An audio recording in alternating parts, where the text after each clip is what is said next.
clouds overhead. Maybe it's the fresh, crisp taste of this beastly cold beer on a scorching hot day.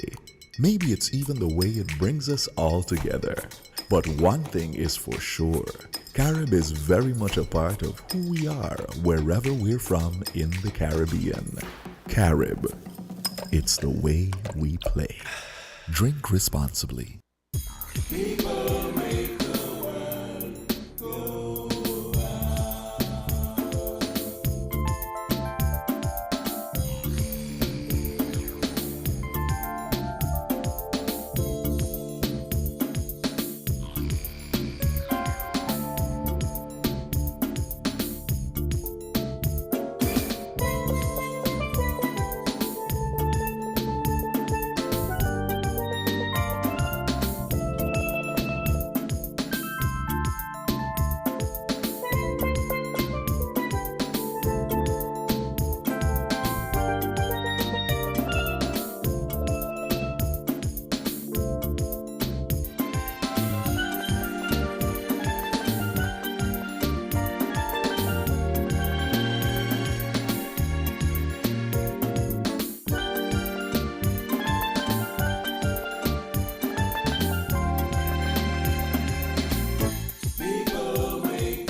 Today is Saturday, March 19, 2022, and you're tuned into WINNFM 98.9.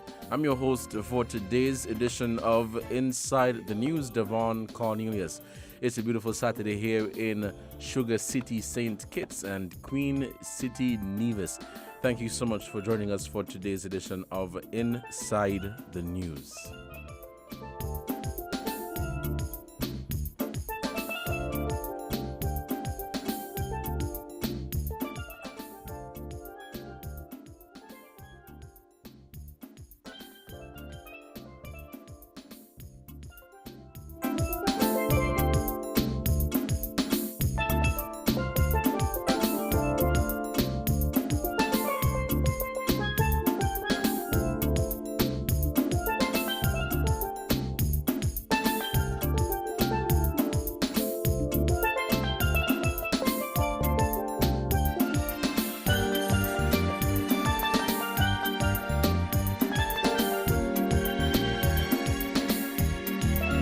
Joining us today is the Media Association of St. Kitts and Nevis for a very interesting discussion. So stay tuned. We'll have representatives from the Media Association of St. Kitts and Nevis.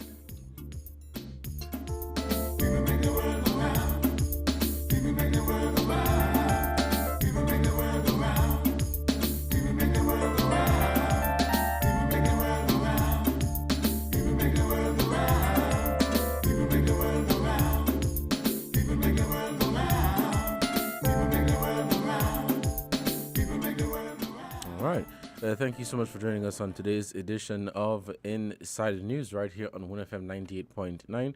I'm your host, as usual, Devon Cornelius. It's a beautiful Saturday, and I'm delighted to be here again. Of course, for those of you who are interested in participating in today's program later on, you can do so at 466-0989 and 762-0989. Remember, we have the WhatsApp number, which is 662-2204. That is 662-2204. You can send your comments and questions via that number. Please, we're not taking any calls via that number, just WhatsApp messages. And we're live on social media, our Facebook, YouTube, Instagram, and Twitter accounts at WINNMedia SK.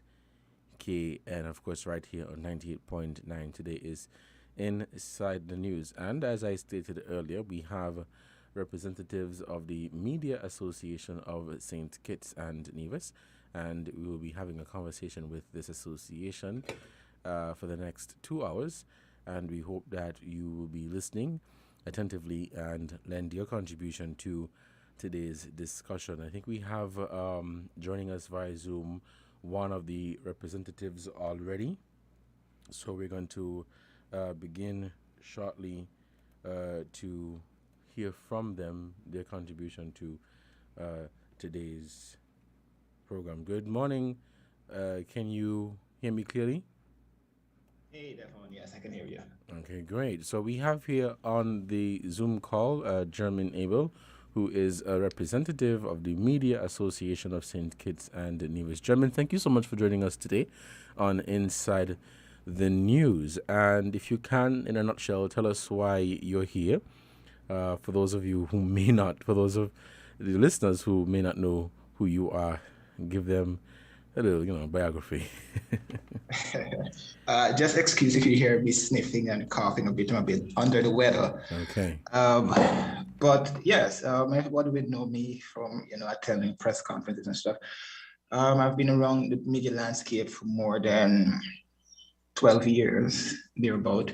And, just here this morning, just to enlighten the public and, let the other reporters, journalists, news gatherers, and those playing an integral part in, the dissemination of news, the gathering of news, that we're resuscitating the Media Association here in St. Kitts and Nevis, to give everyone a platform where we can come together, air our views, air our concerns, and have representation across a wide spectrum of St. Kitts and Nevis and throughout the region. We all, would have seen, we have issues, we have concerns that we want ventilated, but at the end of the day, Jermaine can't do it alone, Devon can't do it alone. If we come together as a collective body, then we would be able to, have that one voice and that one representation that we, that we can be heard throughout St. Kitts and Nevis. And it's also one avenue of bridging the gap between all our colleagues across the region and those internationally. So, and we'll also be having, be part of the regional and international media organizations, which will be a plus for people, for the media landscape across St. Kitts and Nevis. All right, great. Can you say who the other representatives of the Media Association are? Okay, so just to take a step back, Devon, the association is being resuscitated. Right now, we have an interim committee of representatives from across various media platforms. So you have myself, you have Val Henry from My View News, you have Jamiela McPhail from Freedom FM, Precious Mills from the Labour Spokesman, LaShawn Dixon from the St. Kitts Nevis Observer, Glenn Barrett and Andre Huey from SKN Newsline. So it's a wide cross-section of the media landscape in St. Kitts and Nevis. So at this point in time, we're reaching out for all media workers to come on board. This is actually the phase where we're in the planning phase. We're at the final hurdle. We're at the final step where we just need to have everyone come on board. We've actually finished drafting the constitution, which we'll be sending out, if it has not been sent out already, to get stakeholder buy-in, to get representative buy-in from everyone. And then I think it's the 9th of next month, we'll be having our elections where, we'll actually elect a board, an executive to run the association in St. Kitts and Nevis. Awesome. So I know it is in the process of being revived, the Media Association, but can you say, or can you give an indication as to how the response has been thus far from media workers and generally the people in St. Kitts and Nevis? Well, at this point in time, we have been receiving feedback. People have already started to register, show their interest and all of that. But we're still in the phase of having discussions with the various media platforms across St. Kitts and Nevis. And, we've been making the rounds, educating the public that, hey, this is an association that's coming on stream. I know there have been talk time and time again of what was in the past, but, we learned from what was happening before. We're now seeking to move forward and have a collective and a cohesive approach to media and professionalism of the media in St. Kitts and Nevis. So we're in the process. We've been getting feedback from the public through discourse like these, people have been calling in and all of that.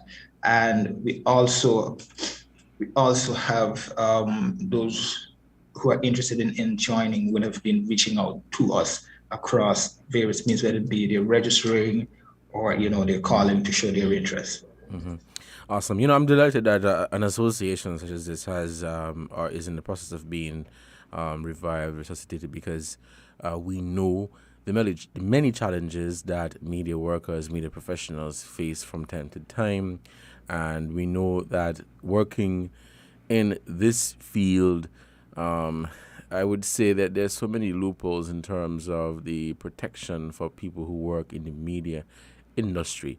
It is also an industry where, as I said, there are many challenges. And so I believe the formation or the resuscitation rather of this media association is a positive indication that something good is happening in St. Kitts and Nevis as it relates to, media and media workers. And I would say that this is a step in the right direction in terms of media workers looking out. Well, let me add, Devon, just interject there. Sure. It's a medium where we'll be professionalizing, Yes, setting standards, goals, objectives for media workers in St. Kitts and Nevis. It will also provide training opportunities for a lot of people like yourself, Yes. who are, I wouldn't say fairly new, but you've been around the circle, and because things have changed, legislation changes. For example, how do you cover migrants, for example, those who are leaving Ukraine, those who would have left Venezuela and gone on to Trinidad. We had the Haitians who would have been leaving their place of domicile. And for example, they came to St. Kitts. We had illegal migrants who came in January, and we've been seeing that. So how do you report on that? Science, how do you report on COVID-19, pandemics and stuff like that? So as we've seen time and time again, the trend in terms of covering certain issues have been changing time and time again. Additionally, you have how do you cover, because we've been seeing this is not to criticize anyone, right? But we've been seeing social media platforms pop up in St. Kitts and Nevis and across the region, right? Let's be frank about that. And what we've been seeing is a lot of people have been breaching ethics and protocols of journalism, of how you should be covering certain things, sexual crimes, crime in and of itself. This morning, and you would have seen, we've gotten a message in terms of a discovery. How do you cover those things? Right. You don't just go to press with it without notifying XYZ person. So it's all of these things in a nutshell that we're looking to actually remedy, because we've seen a lot of young people now coming into the field of journalism, in terms of the field of media work. How do you conduct yourself? How do you do interviews? How do you interact with a politician? Somebody of a high standard, so it's a whole conduct on all of these principles and ethics and levels that we're seeking to address here in St. Kitts and Nevis by having this. This is not Mr. Abel trying to pull one side. This is for everybody in St. Kitts and Nevis, reporters, cameramen, PR agencies. There's under the Constitution, you'll be governed by strict policies. So if Mr. Abel breach one policy, he will be reprimanded in whatever way possible. So it's those simple things that we're seeking to remedy and address at this point in time going forward, because the grandfathers and the grandmothers of journalism will eventually bow out. No disrespect to anyone, right? But those senior people who have been there for quite some time are going to be moving on to something else, PR, corporate communications, owning their own business. But at some point in time, those young ones will be the next generation and those taking over. So we want to have that caliber of people where if you're doing an investigative work here in St. Kitts and Nevis and somebody internationally or across the region say, hey, we see XYZ is happening. We need somebody to work with in St. Kitts and Nevis to build this bridge of doing this investigative work. Who do we call? Oh, we have the Media Association. We can reach out to them, and then that relationship and fostering that relationship will actually be what we want. All right, thank you so much, German. We'll take a short break to give a shout out to our sponsors, and when we come back, we'll continue Inside the News here on WINNFM 98.9. It's about 20 minutes past the hour, so we'll take this short break, and when we come back, we'll continue the discussion here on Inside the News. Stay and stay. We'll be right back. Everybody loves a farmer, and so does the TDC Home and Building Depots. For the entire month of March, get 20% in savings on all agro products. Then, on the 26th of March, join us for the Farmers Market, where you can get your fresh produce direct from the farm to your table in both locations from 9 a.m. to 1 p.m. TDC Home and Building Depots, supporting communities, supporting farmers. Terms and conditions apply. See stores for details.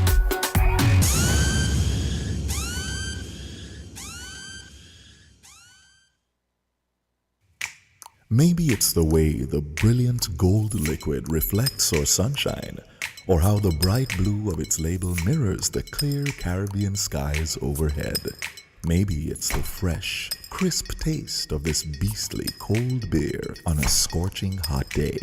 Maybe it's even the way it brings us all together. But one thing is for sure, Carib is very much a part of who we are wherever we're from in the Caribbean. Carib. It's the way we play. Drink responsibly. People make the world go round.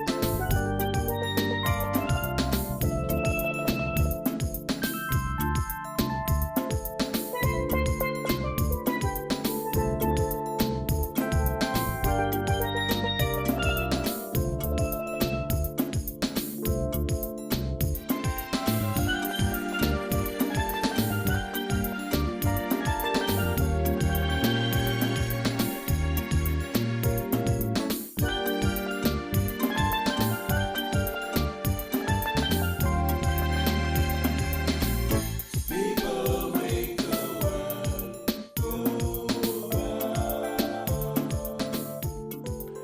All right, welcome back to Inside the News here on WINNFM 98.9. It's 22 minutes past the hour of 11, and you're tuned into Inside the News. I'm your host for today, Devon Cornelius, and we have joining us on the panel today the Media Association of St. Kitts and Nevis, and on the call is German Abel, and we will be joined shortly by some other representatives of the association. German, welcome back, and we are continuing this conversation. So, as I mentioned earlier, there are challenges that media workers in St. Kitts and Nevis, but not just St. Kitts and Nevis, but across the Caribbean, across the world, the challenges that media workers would face from time to time. Many, many challenges. We want to dive into that conversation, but I want to get from you your general perspective of the challenges or your view of the challenges media workers face as someone who has been working in media for over a decade. Well, put it this way, Devon. We can literally sit here and your program will come and end. Headline news will come, pass, and we still would not be able to, list all of them. But being frank, yes, we have challenges and they're so numerous, but I can list a few. Access to information, access to people to give the information. Um, we're lacking resources to actually get what we want done. We're being forced at times to curtail some of what we want to. Sometimes we even shelve stories because um, we don't fully have all of what we need to go to press with. Um, I can name numerous, list a whole heap of challenges, but the biggest one for us actually here in St. Well, there are two challenges here in St. Kitts and Nevis: lack of resources and access to information. And access to information, time and time again. I know when the other panelists come, they will actually be able to ventilate on this one: access to information. And you, for example, would know last year, you know, we had the biggest issue of actually accessing statistics for crime last year. It took us eight Yeah. months. Took us 8 months to actually be able to get that information, and that was actually, at least at the end of it, there was a silver lining at the end of it because we actually got the information. Time and time again, we've been requesting other information, and we have not been able to access or get those at any point in time. So for us, access to information and the lack of resource. Because as you would know in general, um, people and the public have been asking, oh, you guys need to do more investigative work. You guys need to do this, need to do that, but they do not understand the constraints and the challenges that we, I can only speak from a journalistic perspective, that we have been faced with. you know, oh, you've not been asking this, you've not been asking that, but you can't ask if you don't have context, if you don't have Right. background information to that. Yes. And the public in general would have been hearing that we've been asking a number of questions related to certain aspects of whether it be the economy or society in general, that the public is answered, but we have not been getting those information. Somebody's going to say, oh, then where are the civil society organizations? We don't know where they are. So it's all of these things come together are some of the issues that we have, and access to information, the challenges of having um, limited resources and small newsrooms, you know compound the problem that we face, because someone's going to say, oh, then why don't you go investigate this? Let's be frank. Three people in WINNFM's newsroom. At the end of the day, you have to put on a 12 o'clock and a 6 o'clock newscast, right, Devon? Which one of you can, your editor would say, Devon, Yes. you can spend 2-3 days investigating one topic, Yeah. which is not practical. German, and just before I welcome the other representative, I'm glad that you raised that point, because people would meet me on the road and they said, man, you need to ask these questions at the press conferences. And I'm not about to make a fool of myself and just go and ask a question without having context and, understanding what I'm asking. It's just like yesterday I was having a conversation and I was saying, instead of just asking a question, you have to know what you're asking for. And you have to have some background information, to back up what you're asking. And in terms of doing or attempting to do investigative pieces, it's not just to come into the office on a Monday morning at 8 o'clock, start to write, and you get a fat story in terms of having all the information that you want to relay to your listeners. Sometimes it takes more than a week to compile. Months. Yeah, it takes a while to It takes compile. years in some cases. But But let's Jermaine, be frank. It takes years. I mean, yeah. But I stick a was working on pin. a piece. Stick a pin. I Oh, want to go ahead. welcome. I want to welcome the other representatives. Sorry, Jamiela McPhail from Freedom FM. Good morning, and thank you so much for joining here on Win FM 98.9. Good morning, everyone. It's a pleasure to be here. It's actually my first time. at Win welcome. FM. So it's a pleasure to be here and to engage with your audience this morning. Awesome. Thank you so much for joining us. So that is Jamiela McPhail, another representative from the Media Association of St. Kitts and Nevis. But Jeremy, we are continuing this conversation. Very interesting conversation. I asked you to stick a pin, so pull it out and let's go again. You lost your train of thought. No, it's okay. It's okay. It's just that I'm home, so the noise is around. Oh yes. But just to continue the point, we all have, and these are just some of the challenges that we have, Devon. How can we actually be able to run with something like this and still meet a certain standard? I had one editor that would say, if you don't have all the information in your story, then don't submit your story, right? But in our context, our environment is small, our newsrooms are small, limited number of people working in them. Yes. And you still, in most cases, have to submit a piece or pieces by the end of the day. So the standard that you expect to have, you don't always have that particular standard. Now, people are going to say, oh, well, like somebody said the other day when we were on Freedom, it comes with the territory. It's an occupational hazard, as the person said. Correct. Occupational hazard, as Jamila said. Right. But at the end of the day, how do we now meet our targets, but still yet lift the standard that we want? It's either, as they would say, you can't have it both ways. Mm-hmm. Right. I'm sorry for being so blunt, but we're still striving to make what we do possible. And I keep rehashing this point.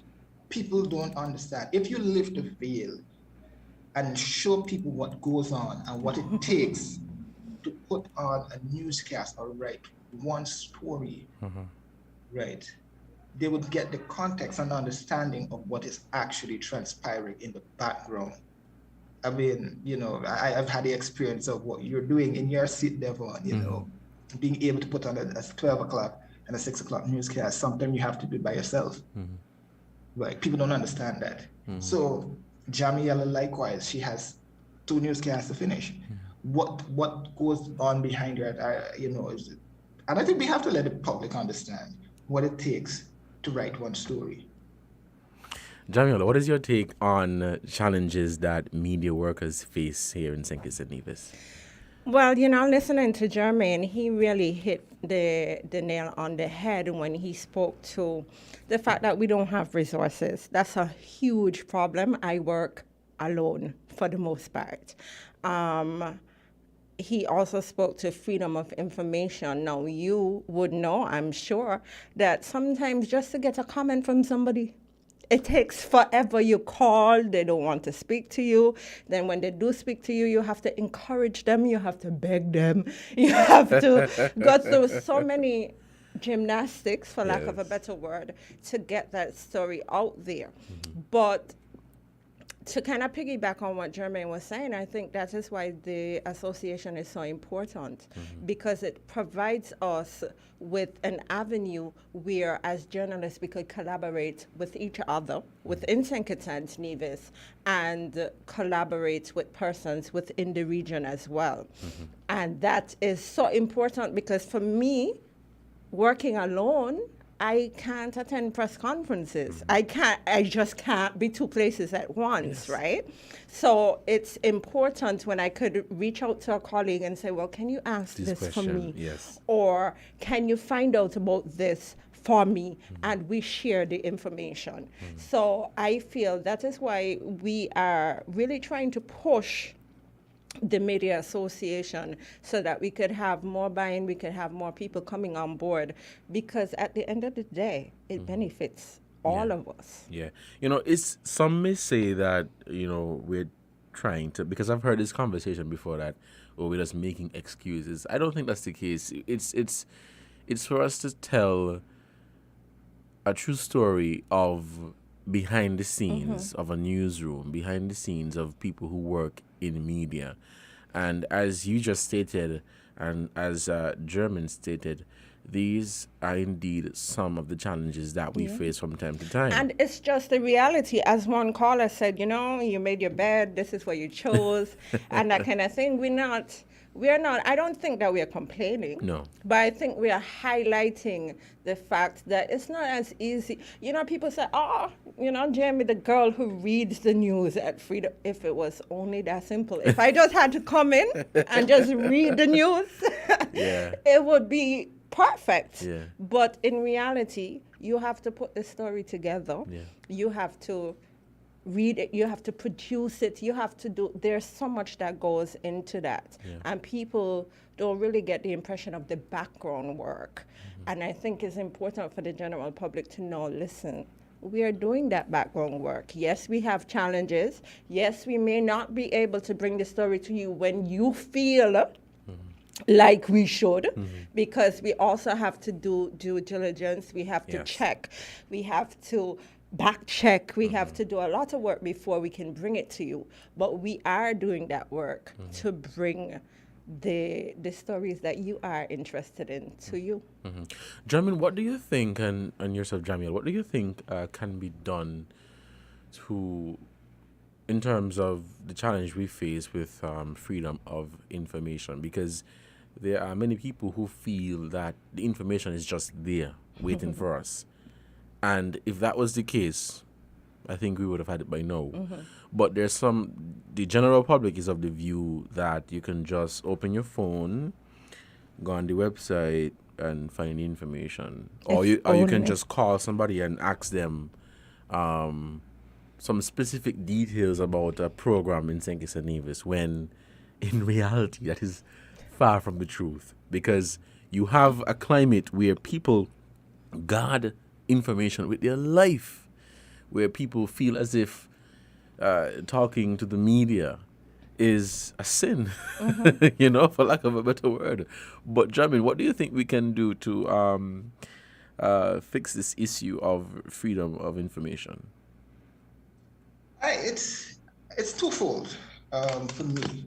One is to engage with those in authority as an association, to chart a proper course and a proper direction that both sides would be able to win, lack of a better word, to come to a compromise, a direction that would benefit everybody, right?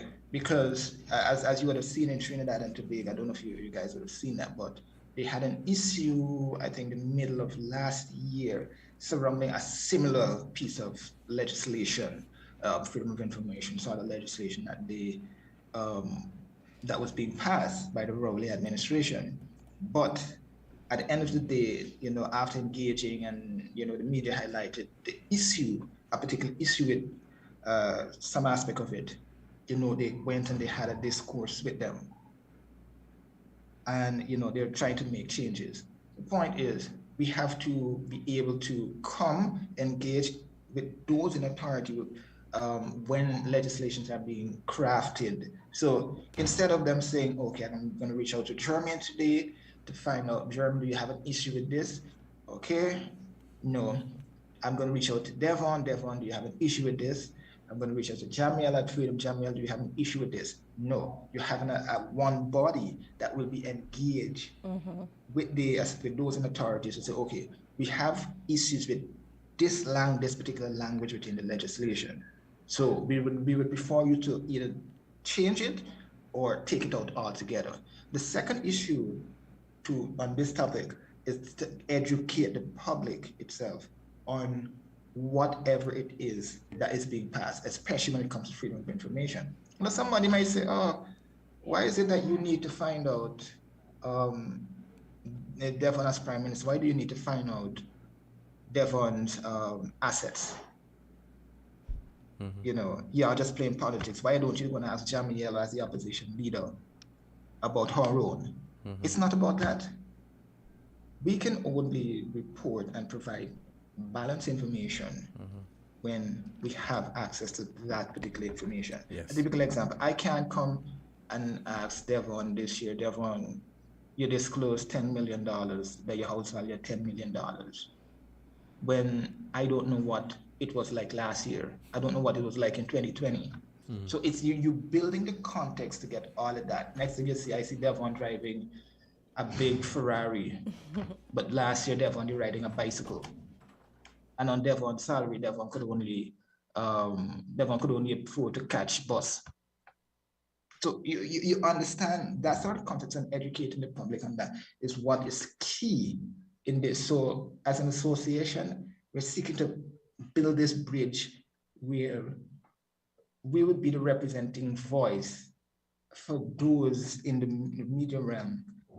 We will be engaging those in authorities for whether it be legislation or any other issues that we have that is also going to be important to the public in general. Okay, German, it is about 20 minutes to the hour of 12. We'll take a short break to give a shout out to the sponsors, and when we come back, we'll continue Inside the News here on 1FM 98.9. Stick and stay. We will be right back. Found the sound 98.9 FM. People make Everybody loves a farmer, and so does the TDC Home and Building Depots. For the entire month of March, get 20% in savings on all agro products. Then, on the 26th of March, join us for the Farmers Market, where you can get your fresh produce direct from the farm to your table in both locations from 9 a.m. to 1 p.m. TDC Home and Building Depots, supporting communities, supporting farmers. Terms and conditions apply. See stores for details.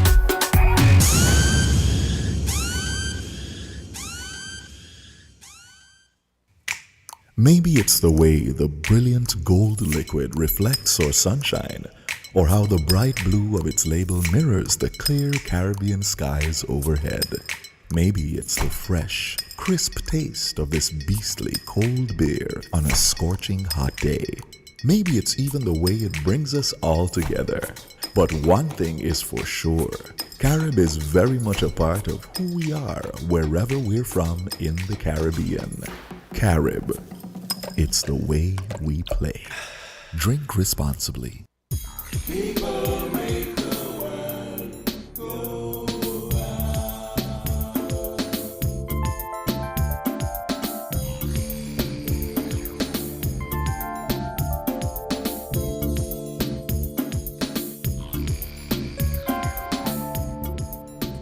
All right, and we're back here with Inside the News on 1FM 98.9. I'm your host for today's edition, Devon Cornelius.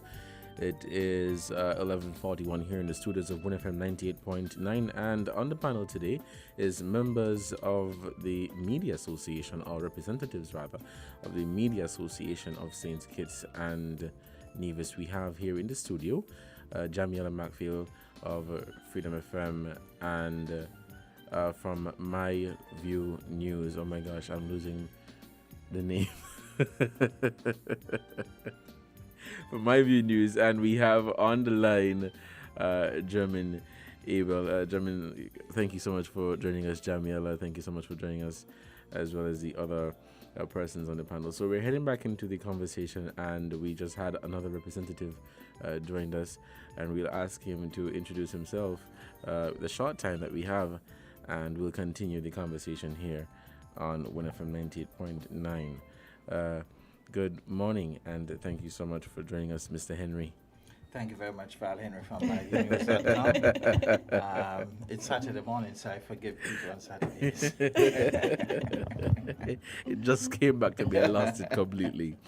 But yes, so we're having a conversation as members of the media industry here in St. Kitts and Nevis, people who work in journalism, mass communication, and we're on the topic of the challenges that media workers face from time to time in terms of access to information, among other things.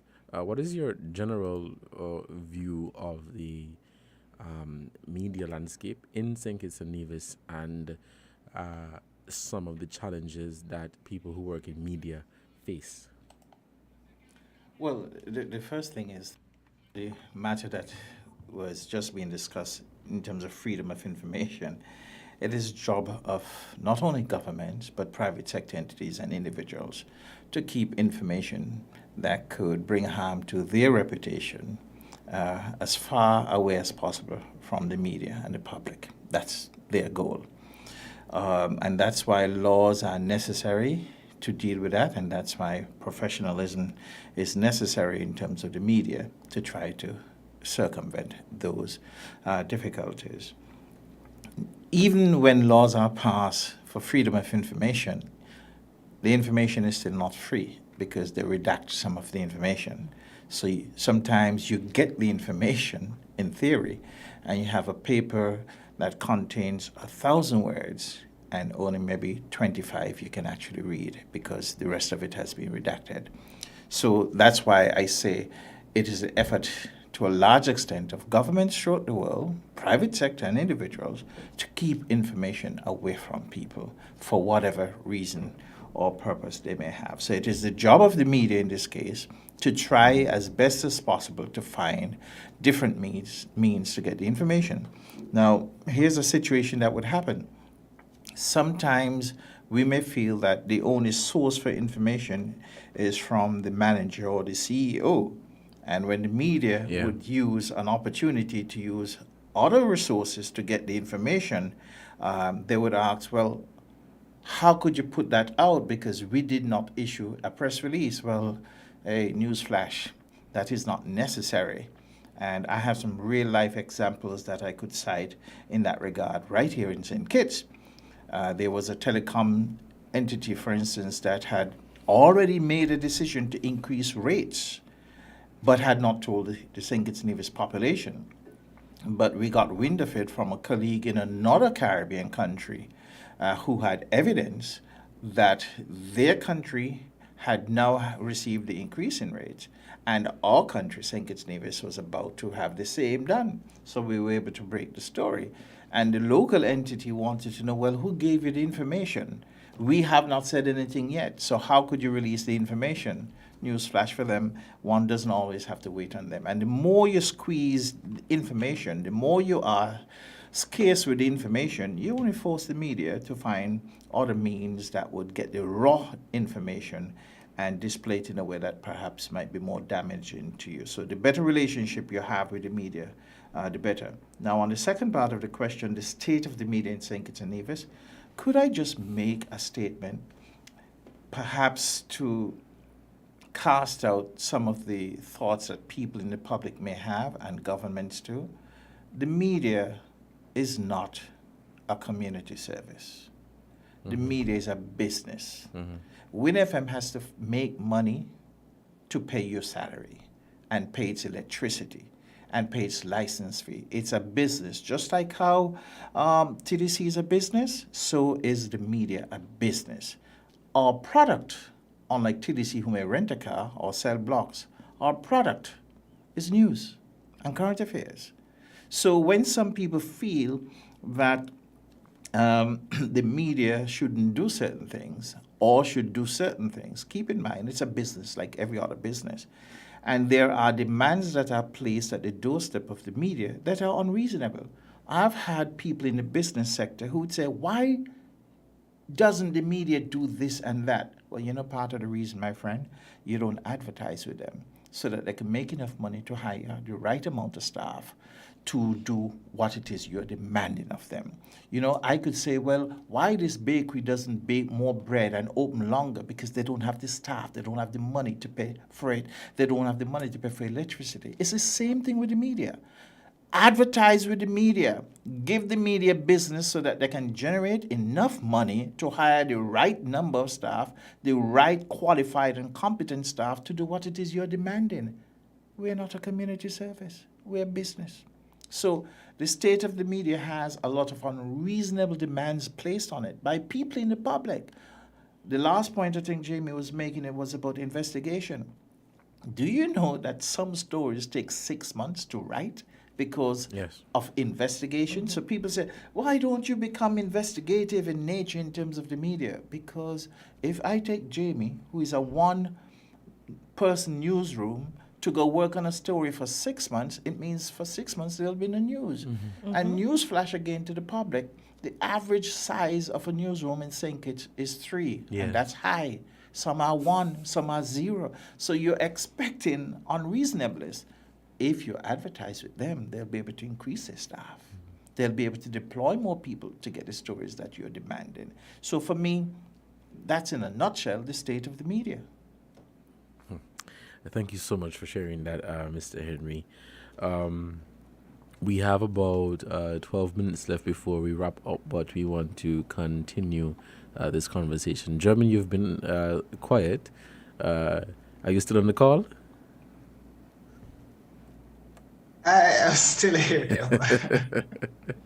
Okay, I'm great. multitasking. Okay, great. So we are continuing the conversation here on 1FM 98.9, representatives of the Media Association here in St. Kitts and Nevis, and we're speaking all things media, some of the challenges and, of course, successes that we face here in St. Kitts and Nevis, and as people who work in media, people who have a passion for media. And I think for the most part, all of us, we strive to not just be professional, but we strive to do what we set out to do in terms of providing information to the public, accurate information, balanced information.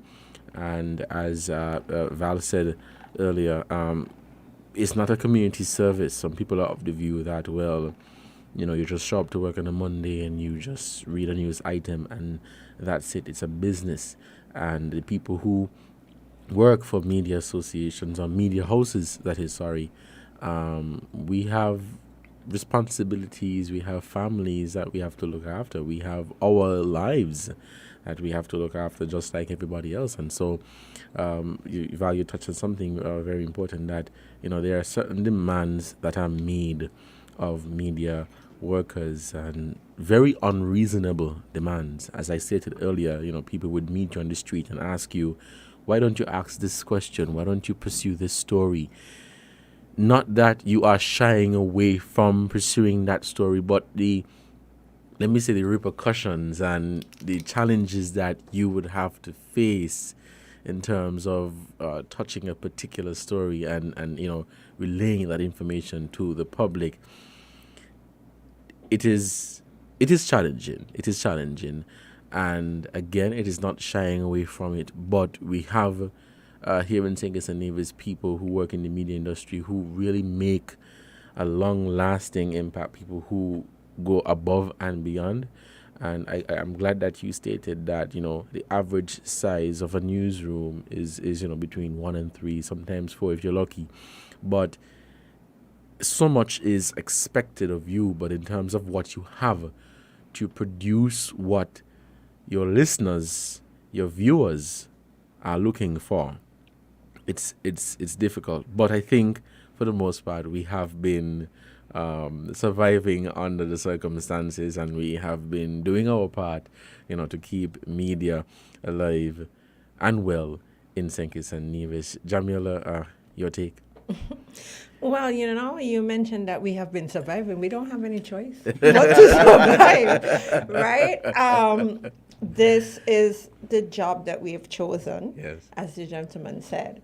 And most of us are here because we love what we do.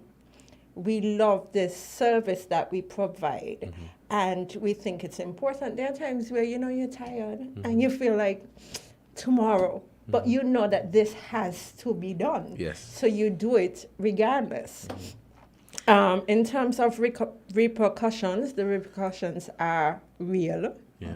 Sometimes from persons in authority, sometimes from the general public. Yeah. We face abuse. Yeah. And as we spoke the last time when they were on, when the Media Association was on with me, we face real criticisms from the public who don't necessarily understand what it is that we do. But at the end of the day, some people, Jermaine and Andre, was like, oh, well, you can say whatever you want about me. I don't really subscribe to that. But at the same time, you can't be too combative with the public either. So there's a balance. Yes. You have to do what you have to do, and you have to be professional in doing what you have to do. And I think that's why the Media Association is so important, because it provides opportunities for you to get training, for you to understand, well, this is how I deal with this situation. If I'm placed in this situation where the information is kind of ticklish, Yes. where it borders on being confidential and there are legal issues, this is how you move ahead, right? And I think coming together and being able to get that training for our members is extremely important. Just let me say, I remember one time I was doing a training program, and one of the trainees asked me, what's the best advice you could give us? And I said to them, if you intend on living a great life, making a lot of money, then the media is not for you. It is not for you. But you know, Very there are true. people who You know? feel that because you have a profession and you're in the public's eye. So Yes. people say, oh, but you're making all that money. You know, if I may add, people are of the view that media workers are highly paid. Yes. And for the life of me, I can't understand why. They think because you're always seen, Yeah. you're popular, everybody knows who you are, they're like, oh, you're highly paid. And that is not the truth. The wealth that Far media, from the the truth. wealth that media workers have is there, and I think Jamie mentioned it, is the love and passion Yes. for informing and sensitizing Yeah. the public. The other point I wish to make is, simply put, in terms of pressure, pressure is real. And I started in the media a very long time ago, at a time when it was not as visible in terms of the pressure. I had the opportunity to work in a publicly owned, government-owned radio system, as most people of my era. That's how we started. Yeah. And now, even when I established myviewnews.com, I had to practice some measures in terms of gatekeeping. Most media houses that can afford it have a legal counsel Yes. who could help them out of ticklish situations. But most of us simply don't have the money to pay for legal counsel on a regular retainer basis. So it's very difficult. So sometimes we may get it wrong. I am always of the opinion when we do get it wrong, the first thing we do is apologize and we try to make amends. So we will at times get it wrong. But here's what I like to hear from the public, but especially from politicians. Why don't you investigate and get into that story? Well, you know, I have a news flash again. If the media were to do its job, a lot of people would hate the media Yes. because of the stories that would be uncovered. Now, let's use local politics. Somebody from PAM may say, well, why don't you investigate this story about somebody from Labour? Because it may serve their purpose. Yes. And then somebody from Labour would say, why don't you investigate this story about this person from PAM? Do your work in the media? Well, if the media does its work, you're in trouble because of what would be unearthed. And then when the information comes out, you're in trouble again, the media. You're in trouble again. You don't like that person. You don't like that person. Or they say you're PAM. They say you're Labour. They say you're CCM. They say you're NRP. Because you're doing your work. You know something? I'm glad you raised that. I think most of you agree that information has come to your desk that sometimes you and your editor, you have to sit down and decide what to do with this information. And as you said, if we are to tackle some of the stories that people want you to tackle, a lot of people are going to hate us. Let me say more. You know? So information would come on your desk. You'll receive documents and, as we would say, files. And if you are to tackle and talk about these files, it's going to be, maybe hot mess is not the word or the phrase to use, but it's going to be a serious situation. You're correct. Yeah. Because let me tell you something. I'm always of the view that media in a small developing nation like ours cannot operate like the media in a big so-called developed nation should, and they do from time to time. And what I mean by that is, I may feel that I'm a journalist, and information comes my way about Jamie, but I live in a small community, maybe the same community as Jamie does, and the impact of that on her family and her community would be destructive. So I have to balance. Do I just have this story and destroy her entire life, her family, because of the interest of a story? And some people in the community, maybe some of her neighbors, may laugh and say, yeah, long time I tell you no, sir. And then what happened? The next day, I have to take my child to school Yes. with her child, Yes. who are best friends. So we have to have a heart, which is not always the case in the media operation internationally. We in small developing countries have to have a different heart when we are deciding which stories we would highlight. And even if we decide to highlight a story, we do it with a little taste and sensitivity. And not only that, but we have to look at the bigger picture. Now, is this situation affecting the general population? What is this doing to everybody? So why, or is it just something that is Val's business or my business, right? That really and truly has no, I mean, it'll look bad, but it has no effect on the general population. And we make those choices every day. There are certain things that I see other people put out and I'm just like, no. Yes. just leave that alone, because at the end of the day it's not really affecting the wider population. And sometimes even with social media you see people use certain issues to become vindictive. No, I don't think that the media should ever be vindictive. Our aim should be to provide information to the public. Yes. And there's some information that just doesn't have relevance when you look at the bigger picture. I'll give you a little interesting thing. I don't remember which reporter it was, but there was a guy that was killed on your family street, Shirley, in one time. And we had the information, and the best headline or a headline that emerged would have been Douglas shot dead. The guy's name was He Douglas. wasn't killed on our street. Oh, you remember the incident? Yes. Okay. He was killed on Market Street. He lived on our That's street. right. Yes. That's right. Okay. That's right. And the thing about, yes, you're correct. Yes.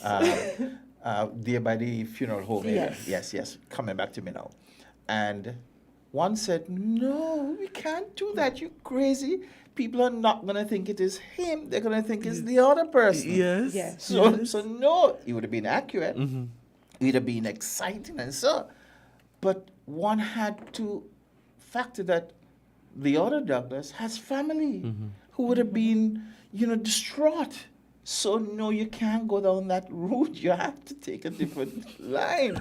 So I mean, the sensitivity of things, sometimes you just have to have a heart. Before we wrap up for the headline news, I'm reporting on homicides. Yes. People think that as soon as you hear that Tom was killed, you run with it. And you put out the pictures. And you put out the pictures of this person. No. Because again, we're a small community. And perhaps Tom is my brother. And my phone is not near to me. So I'm scrolling through Facebook, and here is Win FM telling me that my brother was just shot dead. Yes. And I've had that situation with somebody who was not a close relative, but was related to me by marriage. And I'm going through Facebook and I'm seeing the person dead on the street. Yeah. And in my mind, it was like, but he has children. He has grandchildren. The images are not necessary to put the story out. No.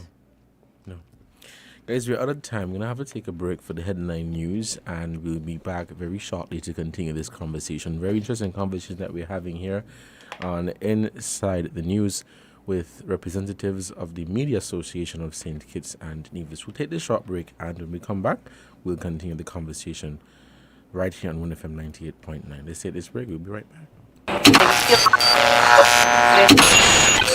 You found the sound. 98.9. Win FM.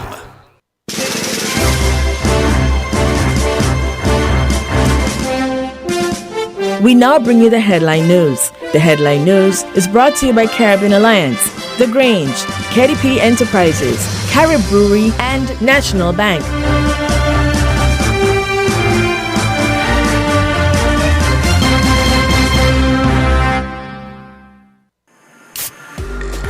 With over a century of perfection behind the Mackeson name, a smooth blend with perfect balance and richness. It's no wonder Mackeson Triple Stout has a legacy of perfection. Enjoyed the world over. Introducing our new look with the same great taste. Mackeson. All hail the king. Please drink responsibly.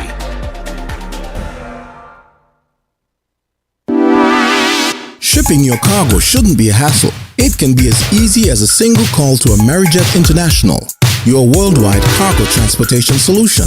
We provide all the services you need to ship your goods anywhere in the world, whether your shipment is fresh, frozen, large or small, alive or hazardous. You can count on Amerijet to deliver it safe and sound. Amerijet International, by land, sea or air, we get it there. For more information, visit us online at www.amerijet.com or call us at KDP Enterprises at 466-9595. Did you know that National Bank offers very favorable terms and low interest rate to switch your home mortgage? Our in-house legal department will process your mortgage in a jiffy and free of cost. Switch your home mortgage now and get a peace of mind knowing that we are here for you. National Bank, always here. Did you know that the Grange Healthcare Facility is the first purpose-built, non-governmental healthcare organization on St. Kitts? It's situated at Otley's, 7 miles east of Basseterre in beautifully landscaped surroundings. The Grange has a team of highly trained professionals and provides care that's rated as being comparable with UK and North American standards. The Grange offers varied accommodations to suit your individual needs, and our all-inclusive packages make the cost of care per hour the most competitive on the island. Services include convalescent care for all ages, daycare facilities for older adults, rehabilitation services, and training and continuing education for healthcare providers. For more information, call 466-5525 or 465-8020. Fax 466-8221 or email thegrangehealth@gmail.com or visit our website at www.grangehealthcarefacility.com. Protect your lifestyle with Caribbean Alliance Insurance. Dealing well with a local reputation and service for second to none. Securing you is our mission. People that you can trust, your business, property, we got you covered. Motor or personal, whatever it is, we got you covered. 130 years in this business, we got you covered. For all your insurance needs, visit or call us at 465-2631 or 469-5303. Dealey Walwyn, people you can trust.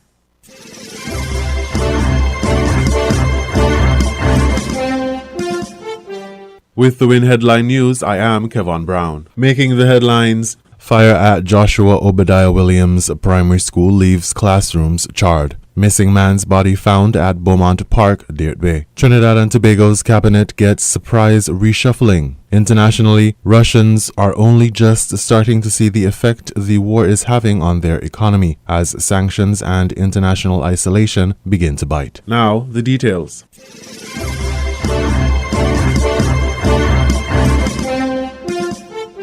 Last night, March 18th, videos and images circulated on social media showing the Joshua Obadiah Williams Primary School in Molyneux enveloped by fire. An additional video began circulating this morning, March 19th, showing the fire's aftermath. The videos showed classrooms charred from the floor to the roof. The Royal St. Christopher and Nevis Police Force and the St. Kitts Fire and Rescue are investigating the matter. The Public Relations Officer for the police force, Jacqueline Bryan, could not provide any additional information as she awaits reports from both Fire and Rescue and the police. WIN reached out to the acting fire chief, Mr. Garfield Hodge, for comment but was unsuccessful at newstime. Permanent Secretary in the Ministry of Education, William Hodge, told WIN he was at the scene this morning but was not at liberty to speak on the situation at the moment. No indication was given as to the cause of the fire, whether there were any injuries or any additional damage to surrounding areas or properties. We also await information on where the primary school students will receive instruction on Monday morning, March 21st. WIN will provide more information as it becomes available.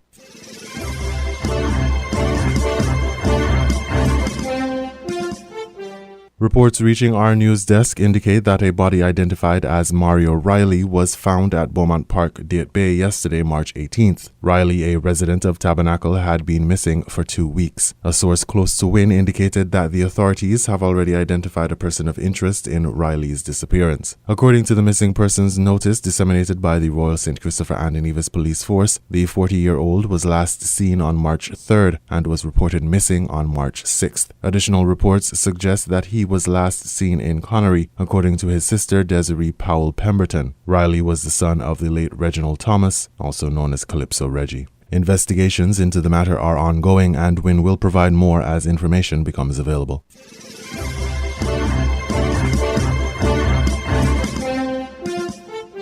In regional news, Trinidad and Tobago's cabinet gets surprise reshuffling, the Virgin Islands Consortium reports. A surprise cabinet reshuffle announced by Trinidad and Tobago's Prime Minister Dr. Keith Rowley has resulted in some significant portfolio changes and one resignation. Most notable among the adjustments is the move to switch Faris Al-Rawi from the post of Attorney General. He will now serve as Minister for Local Government and Rural Development in what several local political analysts have dubbed a major demotion. Former Law Association President, Senior Counsel Reginald Armour will be sworn in as a senator before being appointed as the replacement Attorney General. Al-Rawi's predecessor in the Ministry of Local Government and Rural Development, Kazim Hussain, Housing and Urban Development Minister Penelope Beckles, and Planning and Development Minister Camille Robinson-Regis have also been reassigned. Robinson-Regis will now head the Housing and Urban Development Ministry, Beckles will hold the Planning and Development portfolio, and Hussain will serve as Minister for Agriculture, replacing Clarence Rambarat, who has resigned. No reason was given for Rambarat's departure. Rambarat and Yokima Bethel have had their Senate appointments revoked. They will be replaced by incoming Attorney General Armour and Lawrence Hislop.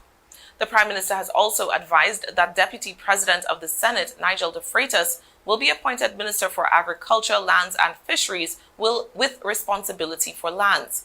In anticipation of this, de Freitas has resigned as Deputy President of the Senate, and Dr. Mohammed Ibrahim has been named his replacement. A significant shake-up in the executive branch of the TNT government. The last cabinet adjustment came in April 2021, following the sudden death of former Energy Minister Franklin Khan.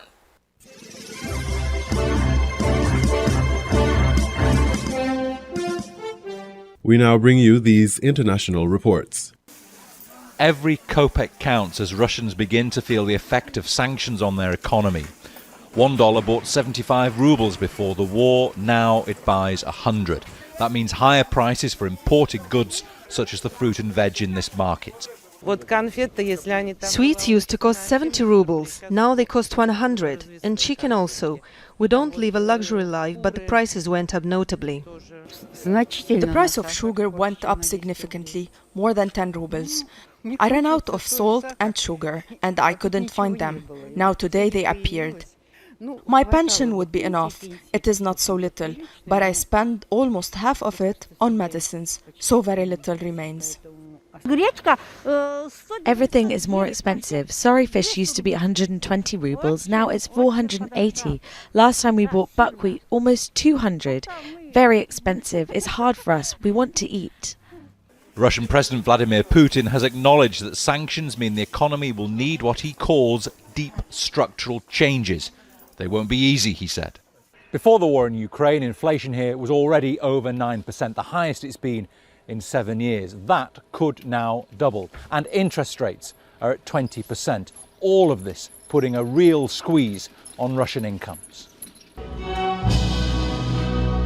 At the Russian Association of Patriotic Entrepreneurs, some believe there are opportunities to be had as Western firms pull out.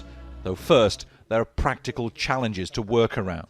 The whole supply chain has been damaged. Many producers are not sending raw materials or finished products to Russia. Even if they are, containers aren't leaving because of concerns about sanctions. So a big question for processing industries is what is their logistic chain. The ruble-dollar exchange rate is also a big stress. Many Russians credit their president with stabilizing the economy after the collapse of the Soviet Union. It grew every year Vladimir Putin was in office until the global financial crisis. A group of international banks now expects economic output to fall by up to a third this year. Bernard Smith, Al Jazeera, Moscow.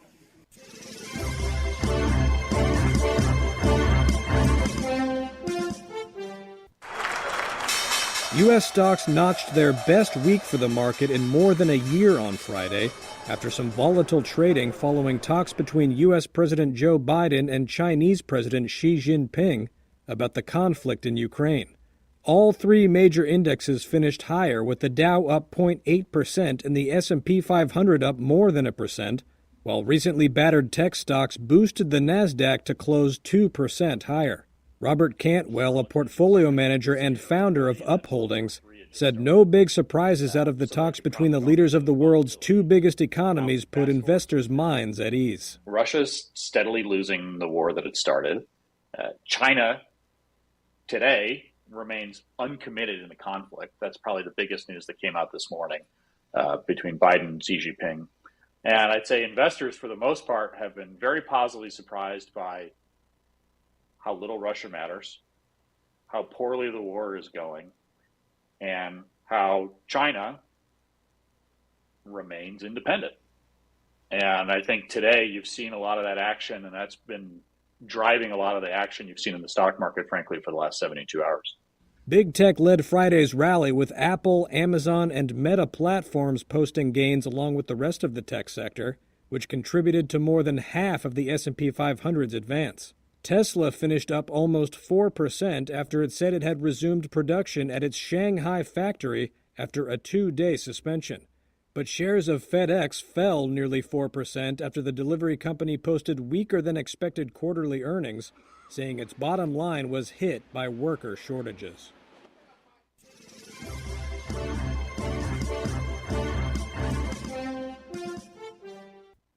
Now, Ukrainian IT experts who are living abroad are using crowdsourcing technology to help plot safe routes out of conflict zones in Ukraine. They're using the same technology to connect those civilians with volunteer drivers who are transporting busloads of people to bordering countries. Mark Selslak reports.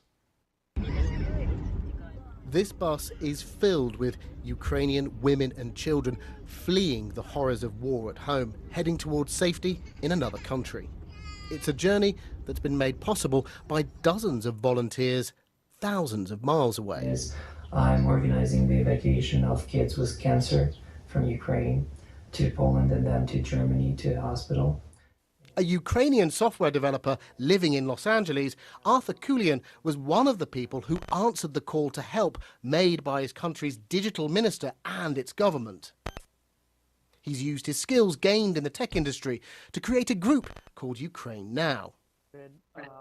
It's made up of volunteers organised via messaging apps. They immediately set about raising funds and arranging ways to help evacuate civilians from Ukrainian cities under Russian attack.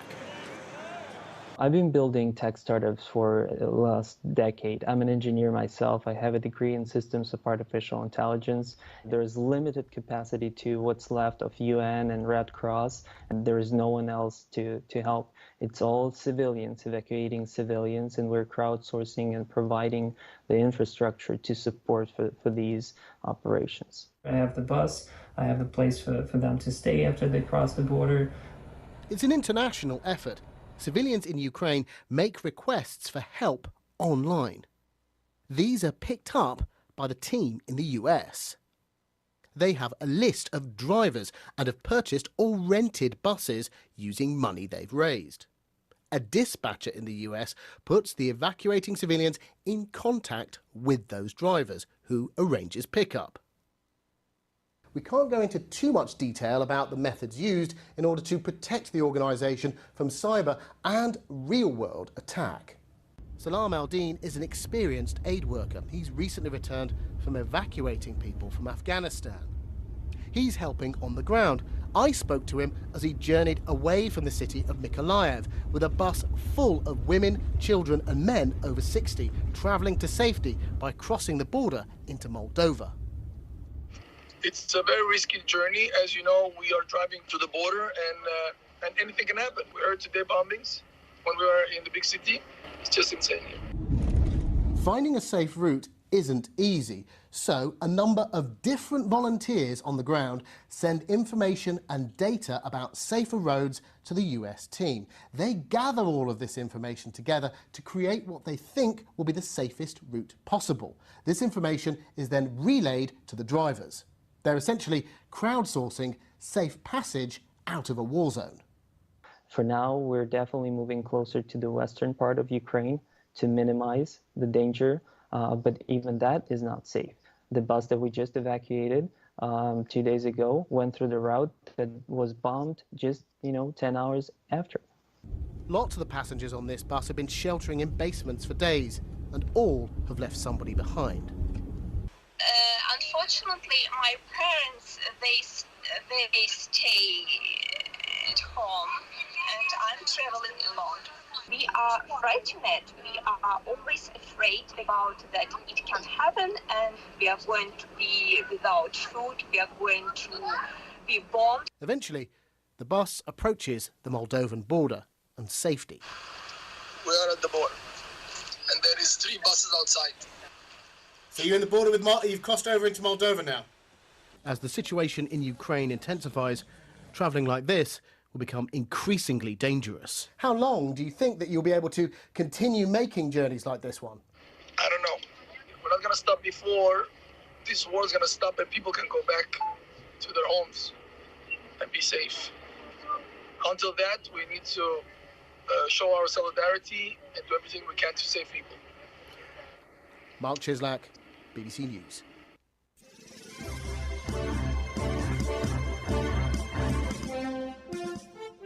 You were listening to the WINNFM Headline News on 98.9. Our top stories were: fire at Joshua Obadiah Williams Primary School leaves classrooms charred. Missing man's body found at Beaumont Park, Deert Bay. Trinidad and Tobago's cabinet gets surprise reshuffling. Internationally, Russians are only just starting to see the effect the war is having on their economy as sanctions and international isolation begin to bite. Thank you for listening.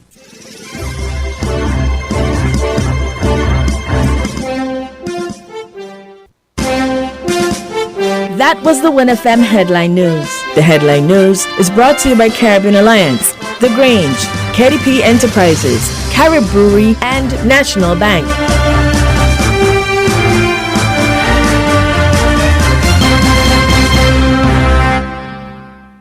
Protect your lifestyle with Caribbean Alliance Insurance. Till you walk with a low reputation and service for second to none. Securing you is our mission. People that you can trust, your business, property, we got you covered. Motor or personal, whatever it is, we got you covered. 130 years in this business, we got you covered. For all your insurance needs, visit or call us at 465-2631 or 469-5303. Delia Walwyn, people you can trust. Did you know that the Grange Healthcare Facility is the first purpose-built, non-governmental healthcare organisation on St Kitts? It's situated at Otley's, 7 miles east of Basseterre in beautifully landscaped surroundings. The Grange has a team of highly trained professionals and provides care that's rated as being comparable with UK and North American standards. The Grange offers varied accommodations to suit your individual needs, and our all-inclusive packages make the cost of care per hour the most competitive on the island. Services include convalescent care for all ages, daycare facilities for older adults, rehabilitation services, and training and continuing education for healthcare providers.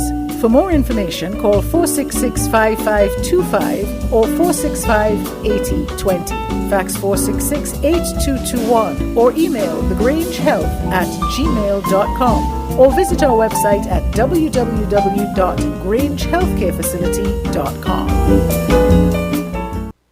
Stop standing in long ATM lines to withdraw cash.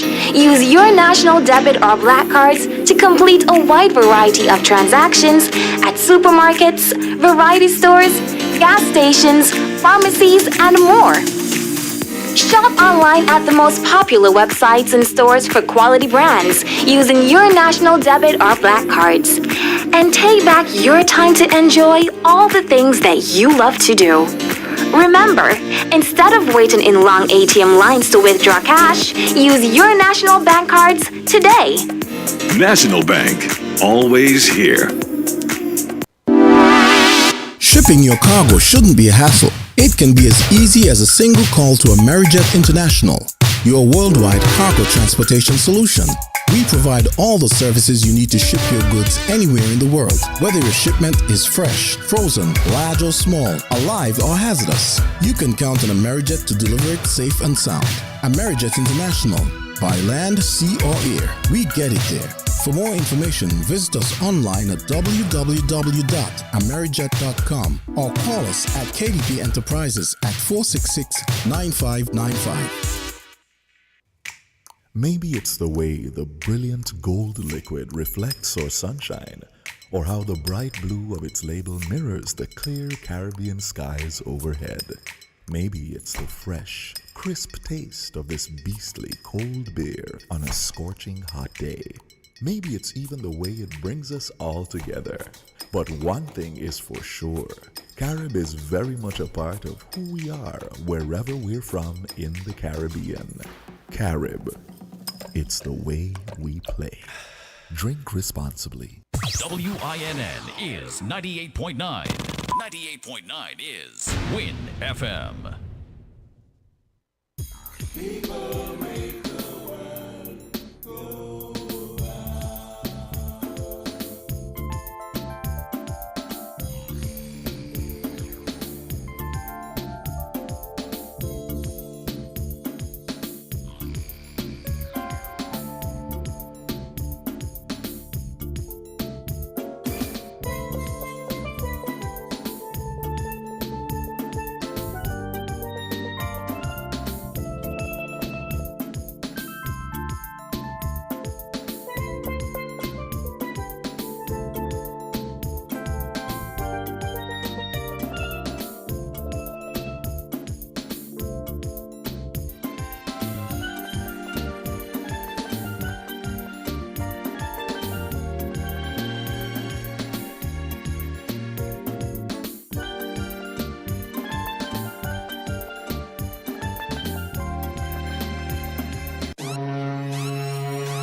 Everybody loves a farmer, and so does the TDC Home and Building Depots. For the entire month of March, get 20% in savings on all agro products. Then, on the 26th of March, join us for the Farmers Market, where you can get your fresh produce direct from the farm to your table in both locations from 9 a.m. to 1 p.m. TDC Home and Building Depots, supporting communities, supporting farmers. Terms and conditions apply. See stores for details.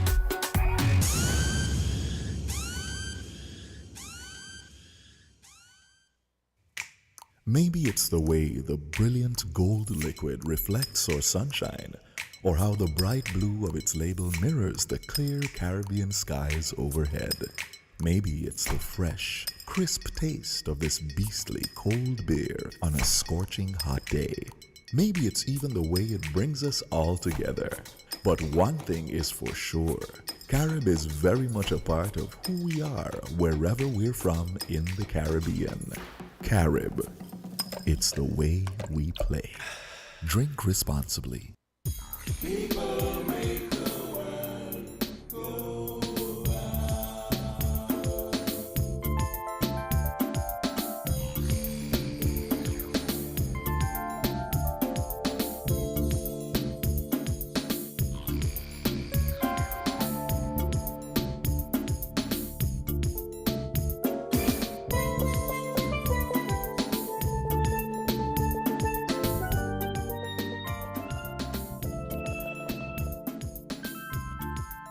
Welcome back to Inside the News here on WINNFM 98.9. Today is Saturday, March 19. I'm your host for today's edition of Inside the News, Devon Cornelius.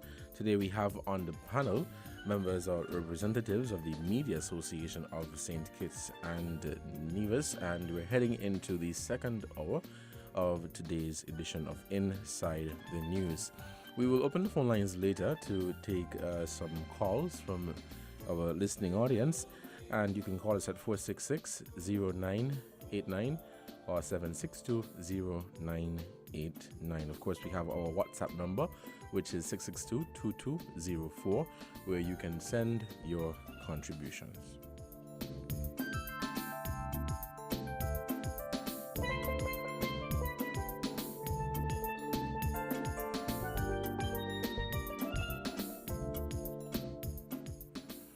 Okay, welcome back to the discussion. For those of you who are just joining us, this is the Media Association of St. Kitts and Nevis, and we have here on the panel with us Val Henry from My View News. We have Jamiel MacPhail on Freedom FM, and we have German Abel of the SKN Vibes, and I think joining us shortly we'll have Andre Huey from SKN News 9 very soon. So we are continuing the conversation, Media Association, and we're not the only media association. We have media associations across the Caribbean, and as we have highlighted earlier, there are challenges that we would face as media workers, and so establishing a relationship with other media associations across the region, I think, would be beneficial in terms of our survival, in terms of us looking out for each other. Perhaps Val, you can speak on this, is it the intention of the Media Association of St. Kitts and Nevis to collaborate or have partnerships with other media associations across the Caribbean? The short answer is yes, and some engagement has already started. And there has always been some loose arrangements where you do collaborate with colleagues across the region. For instance, every Friday, WINNFM collaborates with Observer in Antigua, so that's a collaboration. But if I could just use the opportunity to share with the public what it is the Media Association is intending to do. First, let me just clarify. We have not yet formalized the association. Yes. A group of media practitioners are trying to bring some life to it, and so this effort that we're doing today is part of that. The goals of the association shall be to promote the welfare of the media industry, because it is an industry. Just like how we have tourism, you have the oil industry, it's an industry. We are also trying to elevate the standards within the industry. So I know people in the public have complained about media standards. So part of the objectives, or part of the goals, is to elevate the standards. But we also want to advance the professional development of the members, and I think I heard Jamie speaking about that when I came in, to advance the professional development of members through training and other exposure. And also to foster friendly relationships within its membership, internally in St. Kitts and Nevis, and also externally with other media practitioners. And I think I also heard Jamie speaking to one of the ways in which we foster friendly relationships is because of the smallness and the lack of resources at each media organization. If Jamie can be at a press conference, she would ask Devon to, hey, send me something from it, even if it is a photo, or to ask this question for me. So we have to collaborate in that way. And by the way, this isn't because we're small. In the big countries where you have thousands of media players, that also happens with a pool cameraman might be providing images for everybody. The other thing is the objectives. One is to promote the development of journalists and journalism. So we want to promote the development of journalists and also the individuals and the profession, which is journalism. We also want to promote and gain recognition of the association as a professional entity representing journalists and media workers in St. Kitts and Nevis. So when there are issues, there should be an entity to which the public can turn. We also want to do all within the power of the association when it is established to safeguard freedom of the press and freedom of journalists engaged in the legitimate professional activities. Already in the conflict, in the war, whatever you want to call it, in Ukraine, people have been dying, including journalists. Yes. Okay? Because of the passion and love they have for their job, they sometimes put themselves in harm's way. And let me just share something that not many people in St. Kitts know about me. And none of you listening to me right now would know this. In 1987, Haiti was trying to have their first election, democratic election, after the Duvaliers were kicked out. And Val Henry was part of an international observer team in Haiti for the election. And Val Henry almost lost his life 3 times. The first time, we were on our way to a place called Gonaives, and we were held up, me and 2 colleagues, by Tonton Macoutes. One had a gun to my temple, and the other one had a machete to my throat, while my 2 colleagues were in a ravine on their knees with their hands behind their heads. Thankfully, as the Lord would permit, we were able to get out of there, and we had a moment of safety. I just want to say there's a moment that I reflect on, both with tears and with smiles. And when they allowed us at Tonton Macoutes to leave, we were going 60 miles per hour, getting out of there fast, until we realized, maybe after about 800 meters or so, we were in fact reversing. We were so scared that we didn't even realize we were reversing. And it impacted our lives. We were rescued by a captain and some soldiers. We were taken to a priest's home, and 6 o'clock in the morning, bullets came through the villa. So we were able to escape that. He just told us to drop on the floor, crawl, and he pulled out a trapdoor, and we were underneath the property, and we were safe in that. Then we were heading back to the capital, Port-au-Prince, and we met upon another group of soldiers who fired at us. And we got away from that because half the army was for and the other half was against the elections being held. Then when we got back to the hotel, the Holiday Inn Hotel, we were having a meal. By that time, our colleagues thought that we were killed. At least that's the information that they had received, that we were killed. So when we got back there and they saw us, it was really jubilation.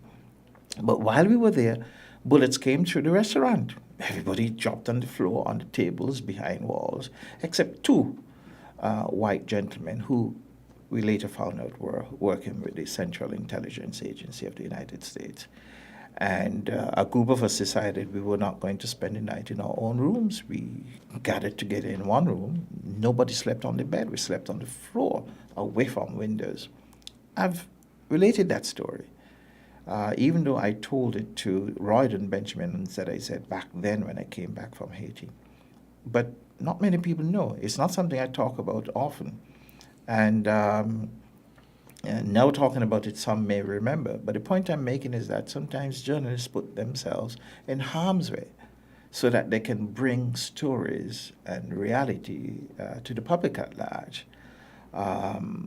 So with what's happening in Ukraine, I can have some empathy with the danger that one is facing. And so part of the work of the Media Association would be to help to safeguard the freedom and safety of our media workers. Also, our objective is to promote the education and personal growth of members, because people from the public complain about the media. Oh, why they can't do better work? Well, you know, part of the reason they can't do better work is because many are not trained.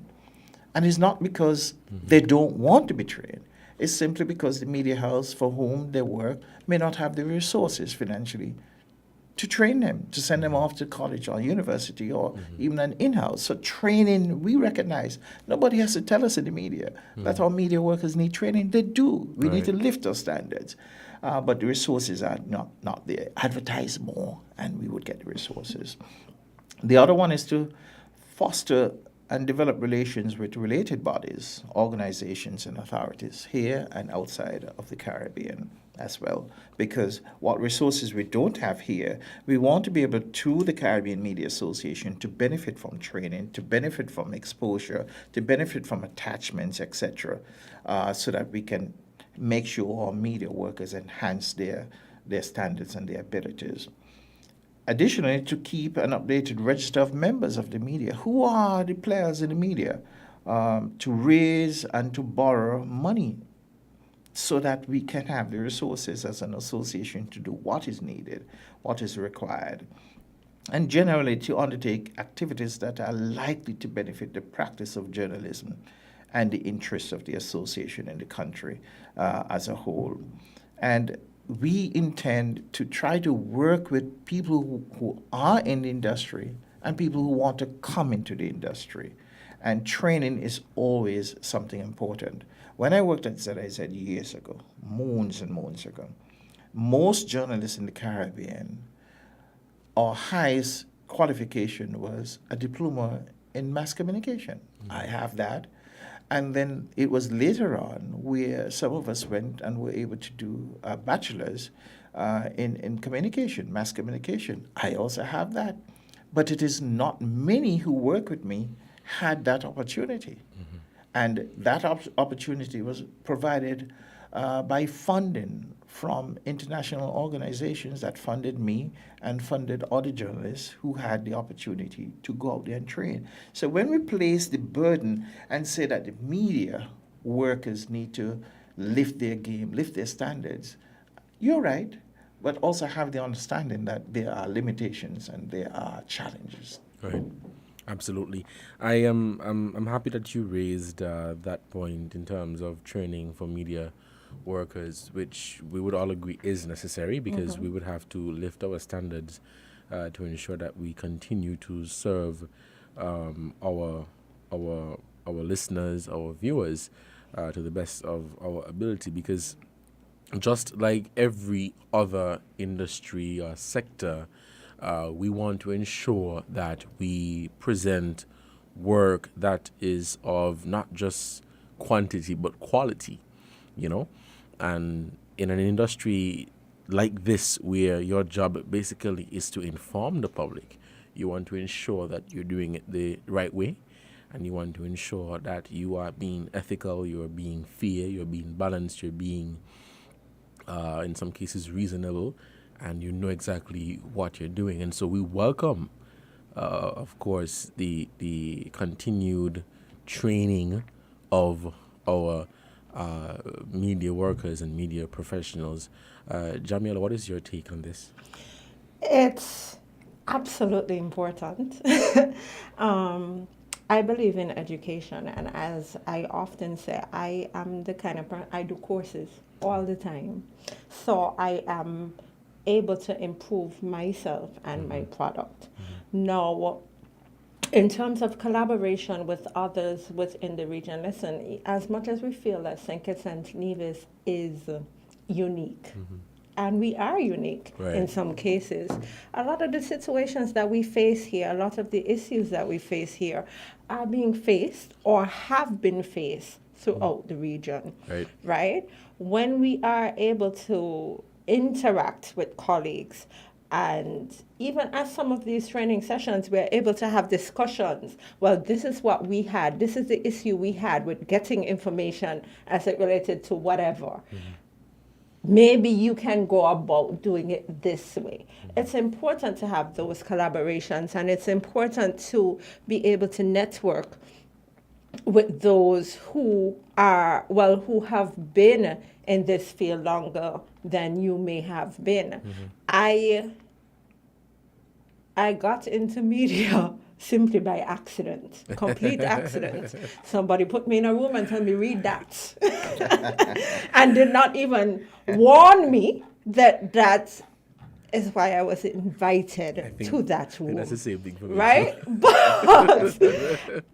I was forced to be trained on the job. And while I did have some background information because I taught English and I taught literature, you have to understand how to operate within the profession.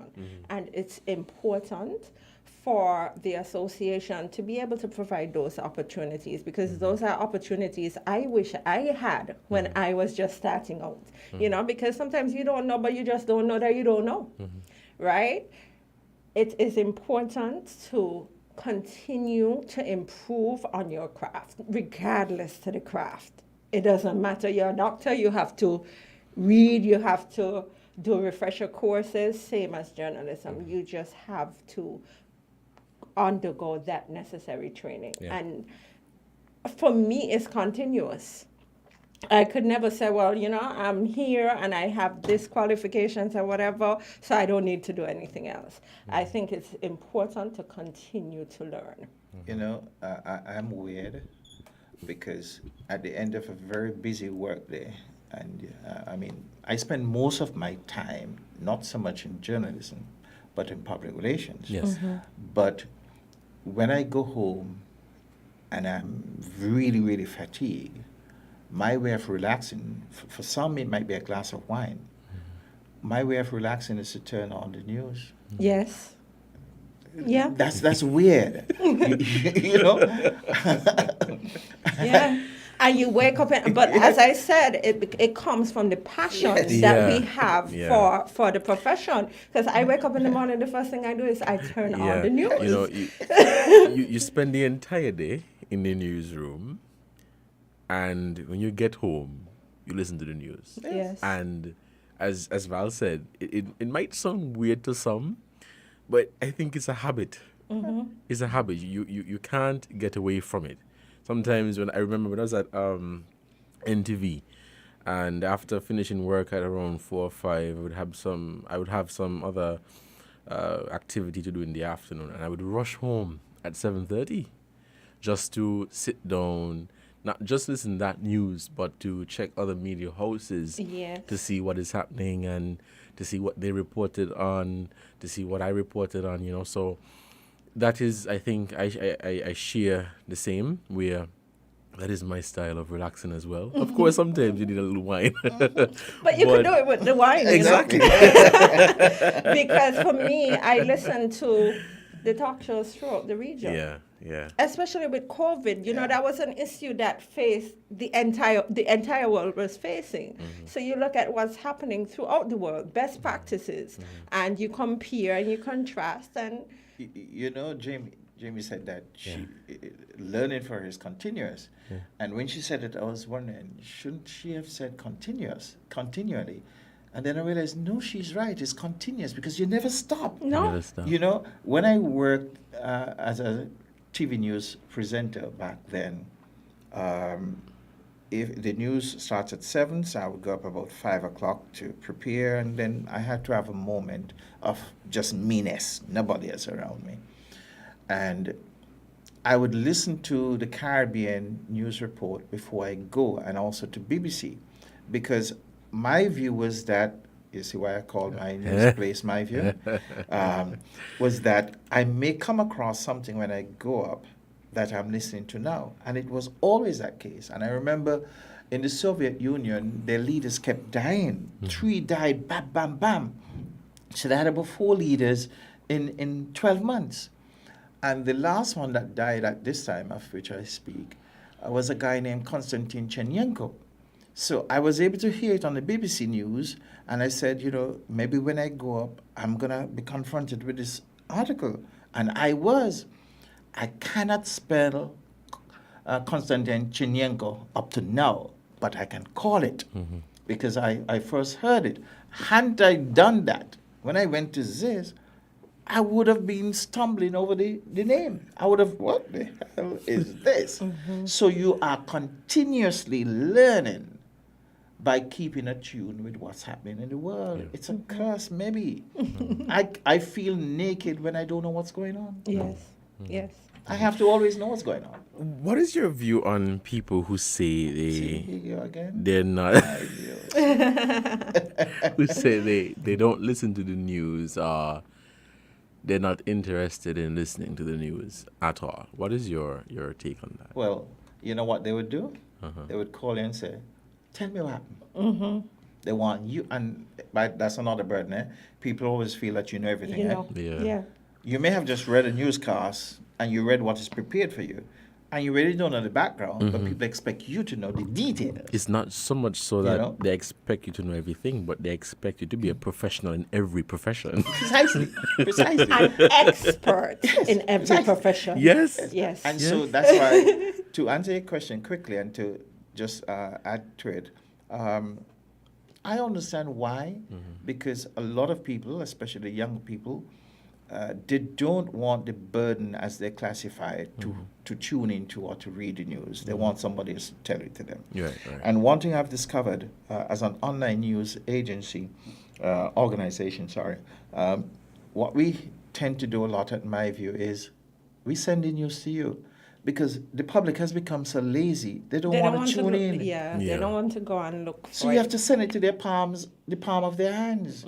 So they expect you to know so that you can tell them, because they're not going to listen, but they want a special report directly to them.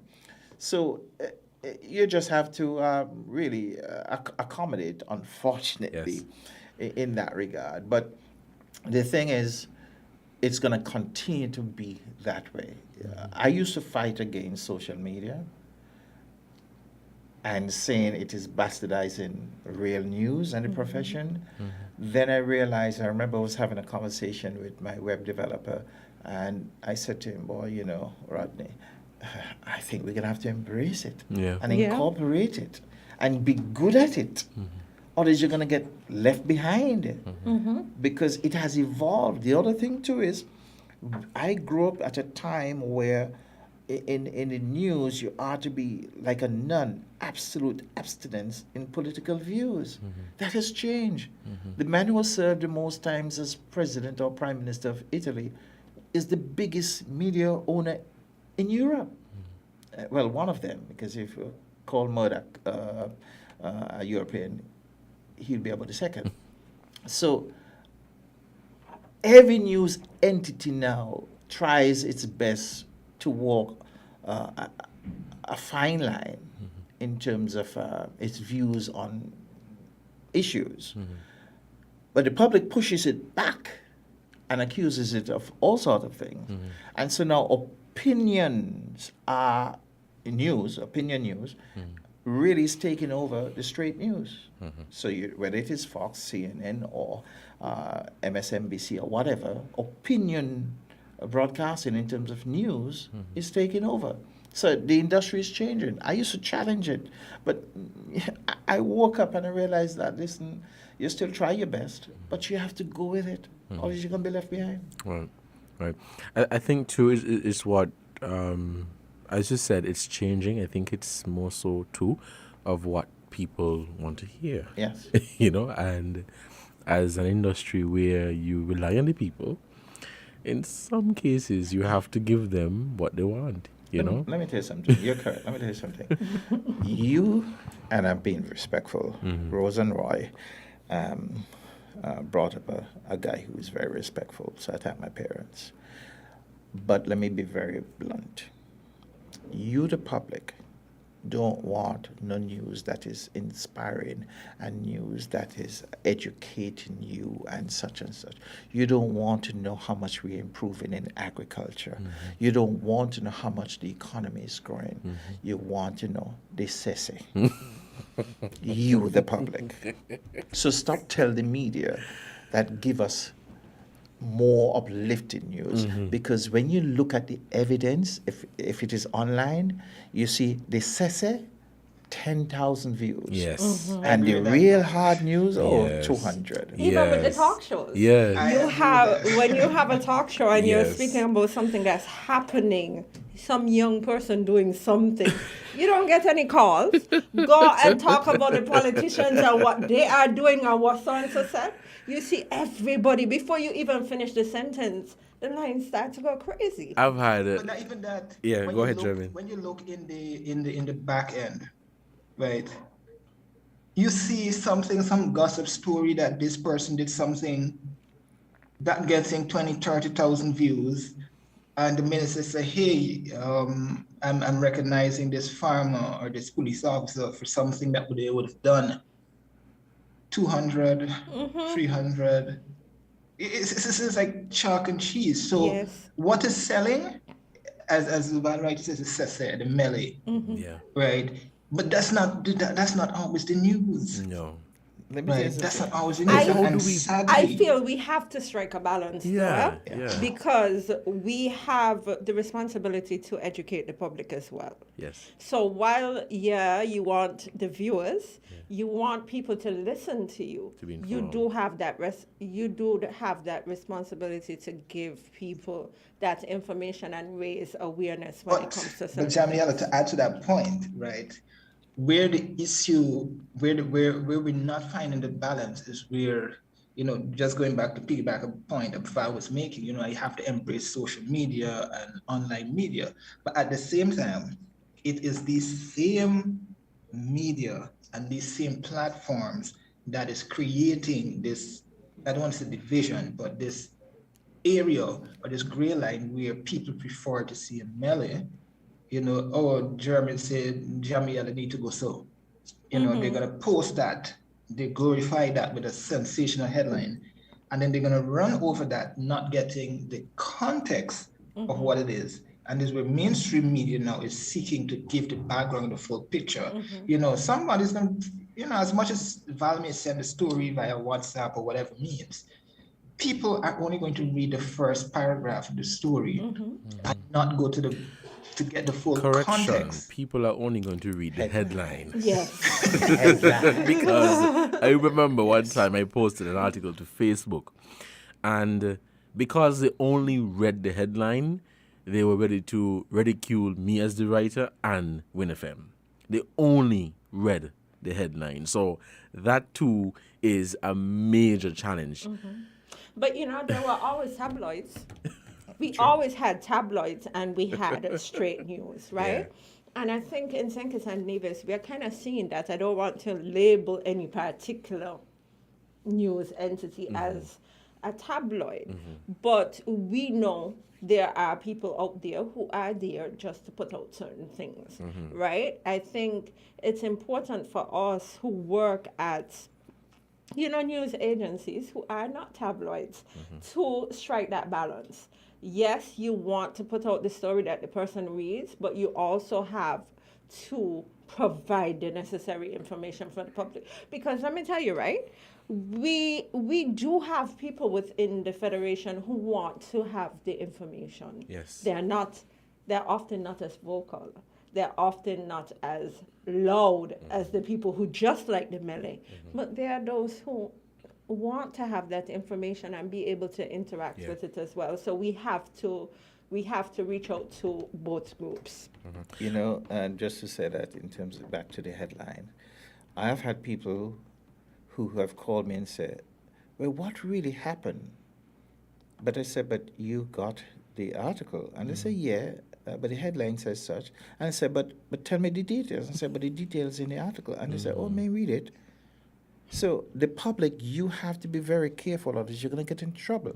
Otherwise, people in the media are going to use headlines to mislead you, to guide you along the wrong path, or you going to lead yourself along the wrong path by just reading headlines. Stop reading headlines.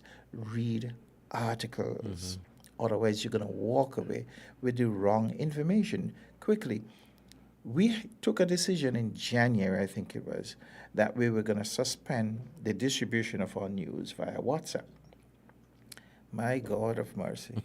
The amount of calls I've gotten and messages, why aren't you sending out your articles from my view via WhatsApp? So we have taken a decision again to review the decision we took. And from April, we will restart. Right. So sometimes you think you're bothering people, not knowing that there is a high demand for it, especially people overseas who would say, listen, we rely on my view. When you send us to our in the palm of our hands. But sometimes I'll say to them, but all you have to do is just log on. They don't want to do that. They They don't say want that's to too go and much look for work. it. Yeah.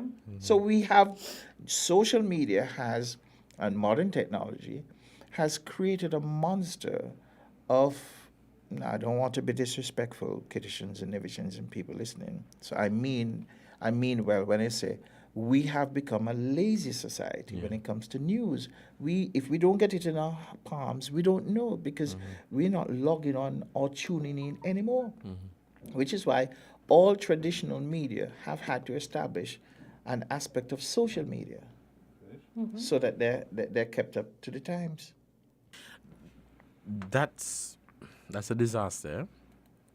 It's a disaster because, yes, while our aim is to educate the public, and we really have to continue to find creative ways to educate the public, there are just some people who refuse to make that extra effort to understand what is happening. Guys, the phone lines are ringing and we want to get in some calls in today's program. So we're going to open up the phone lines and we want to hear from our callers. So we're going to begin taking some calls. Call us at 466-0989, 762-0989. Let's take this first call. Caller, good afternoon. You're on the air. Hello, good afternoon. Pleasant good afternoon to all. I have a question. Do you think, or to your question to your panel, do you think that journalists should be politically independent in reporting on the news? And not only on the news, any story that is being broadcasted, should that journalists be politically independent? And what do I mean by politically independent? Not being paid by any political party to report on a news item. That's my question. Thanks for taking my question. All right. Thank you, caller, so much for your contribution. Let's take this other call. Okay, we lost that caller. We want to head right into that question. Who wants to give a response to that question? What I would say first, is that how do you know that somebody is being paid by a political entity to report on something? Okay, I think just to add, I think the issue is twofold, right? And people misinterpret what we would call, editorial policies, right? Somebody may ask a question that somebody, because of their political affiliation, do not like, and people run away with that notion. But and Andre has said this time and time again, judge me based on what I put out and not what you perceive because I asked a particular question. But at the end of the day, it's not what you perceive. It's an issue of how my editorial policy stands with a story that is written, right? And let us be frank, we're in a small society in St. Kitts and Nevis. We have that, I don't want to say slight political influence, but we know the environment that we're in, right? But we all tread a thin line. But when it comes to what goes out, it all depends on that editorial policy of the day. It's not that the report may be bought out, and I keep hearing that time and time again, which I just think is ridiculous. Short answer. Sorry, you finished, Jim? Go ahead. Go ahead. Short answer to the person's direct question. Do you think a reporter should be paid to report the news? No. The answer is no. Now, I don't know any reporter who does that in St. Kitts and Nevis. Now, don't get confused with public relations and news presentation either, because in public relations, yes, you have to be paid. Yes. But I also want to suspect that the caller may have been trying to understand, can you have political views and be fair in representing the news? The short answer is yes. Very, very simple. Short answer is yes. I have had at myviewnews.com at least 2 articles that were written attacking me, Val Henry. And at the time when my editor asked, are we going to publish it? I said, well, let me read it. And I looked at it and I said, they're really hitting me hard. But, it is fair comment. I may not like it, and I did not like it. Right. I hated it, but it was fair comment, and I said, publish it. The evidence is there. The articles can be found to prove that. So it really comes down to the individual in terms of their own integrity and what is to be done. I can interview Jamila right now, and she might be my best friend, but let's say she's a public figure, and I could jab her. Okay? All I would say to her as my friend, hey, whenever I'm interviewing you, be prepared, be well researched, because I'm going to come with the tough questions. So, yes, it is possible. It's dependent on the integrity of the individual. Jamila? I try to be as unbiased as possible. I report on both sides of the political spectrum. A lot of what I report on, I don't agree with necessarily. Right. But it's what is being said and it's what is happening, so I report on that. I have had people sit down in front of me for interviews, and I've said to them, listen, this is not going to be a walk in the park, right? We're going to discuss this, right? And I've had people accuse me of all kind of things. Oh, when this side on, you don't ask them difficult questions. It's all based on perception. Now, for us, we do talk shows. There are talk shows that are paid for. So let's say Val Henry comes to us and he says, I want to talk about an issue that I am being accused of, and he is paying us for that airtime. Of course, I am not going to go and try to embarrass him because he's paying for the time. So that is something that people have to understand as well. So let's say on a Wednesday afternoon for us, we usually have the Labour Party. Nobody gonna go and embarrass the Labour Party because they're paying for their time. That is a not promotional, but public relations, right? Right. Same thing, Pam comes on a Thursday. Yes. They're paying for the time. They're coming to look good. So you're just facilitating it. Now, if I invite you because this is what is happening, then that is a different ballgame altogether. So the public also has to understand that. Because going back to your first example, where it is a paid program, again, I remind people, the media is not a free community service. They have bills to pay, and you have to make money. And so I can't be paying you, which is for an advertorial, and you trying to knock the other side. You can't do that. You can't do that. Stick up in. We have another caller who's trying to get in. Let's take this call. Caller, good afternoon. You're on the air. Hello, caller. Good afternoon. You're on the air. Good day. Hello, go ahead. Yes, go ahead. Yes. It was, well, first of all, an observation. The word training was mentioned several times. And the question I would like to ask is, what can one expect from training, media training? What are the basics of that training? And having had that training, I have a suspicion that all that training can be forgotten or nullified by the environment that you operate in. If, for instance, the environment is strictly about profits and the bottom line, your reporting, your editorial policies, the way that you perform your work, your role, is dictated by those who keep the media financially afloat. So as you well know, he who pays the piper calls the tune. And so your presentations are always colored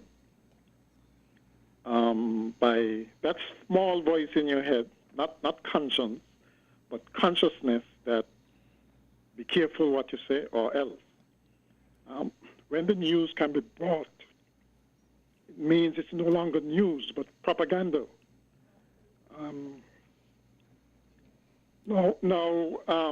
How do you view the media environment here, coming home? Are you satisfied with it? Is it, for example, acceptable that a paper, for instance, which boasts of being the Federation only independent news source, is filled with full-page ads from government and its institutions, And virtually every front page, we see a story about one powerful man. Is it acceptable that the media seem to be controlled by government via things like press releases and government information that is played verbatim and not rebutted? Okay, and this is done by multiple media sources. Not as a public service information, but as paid dissemination of government's agenda. All right. It is very often colored by Before you go, politics. before you go, some very good questions.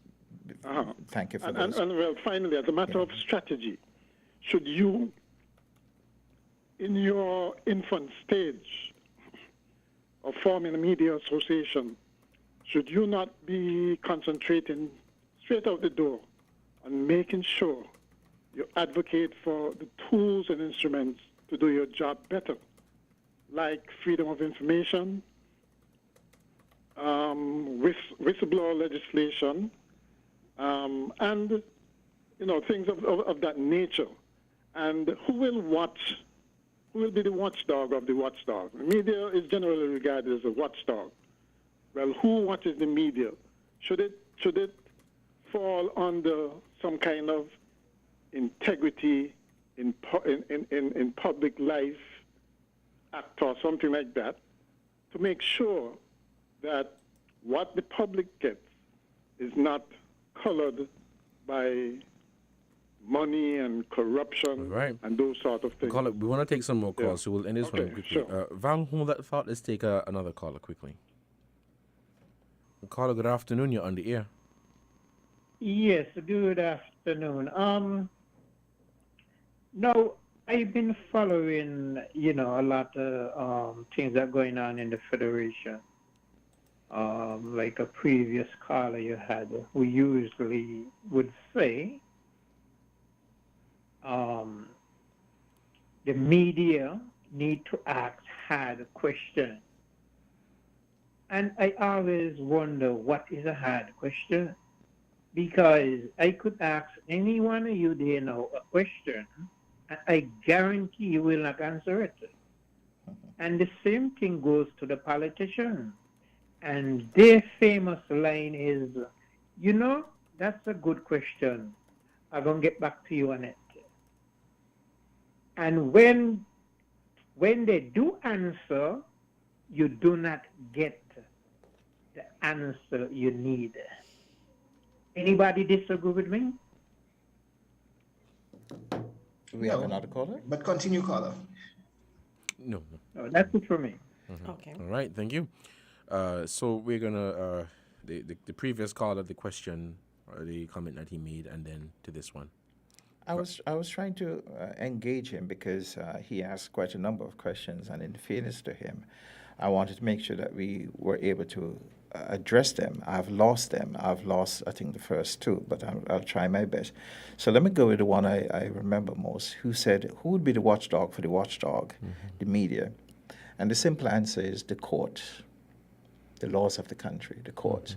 So when the media steps out of line and it does what it ought not to do and bringing harm to the reputation of people, the redress is the courts.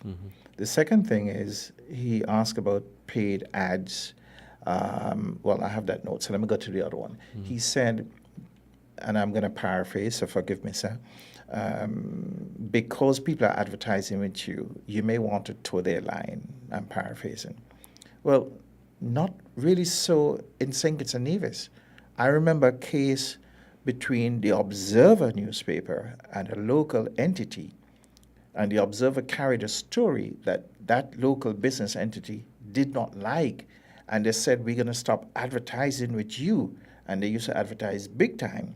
And the Observer said, okay, well, go ahead. But we feel our story is credible and we're not going to change it. And the local business entity did what it had to do, and eventually it started to advertise again. So there's evidence, my friend, that that has not worked in St. Kitts and Nevis. Now, also it is different to what you're saying in terms of news. News is news, okay? public relations is public relations. And the example that Jamie gave in terms of PAM or labor or whoever is on a paid program, they may generate news, but that's an infomercial, so to speak. It's an advertorial, so to speak. So you can't apply the same journalistic standards there as you would. Now, in terms of what is applicable when you're training people in the media, I've done a lot of training in the media here. And I remember this. I was doing a training for ZIZ, I think Junior Liber was the manager at the time. And there was this young man in the group. And I realized this young man has a talent. And I didn't think his talents were being properly allocated at the station. He was more working on the television side.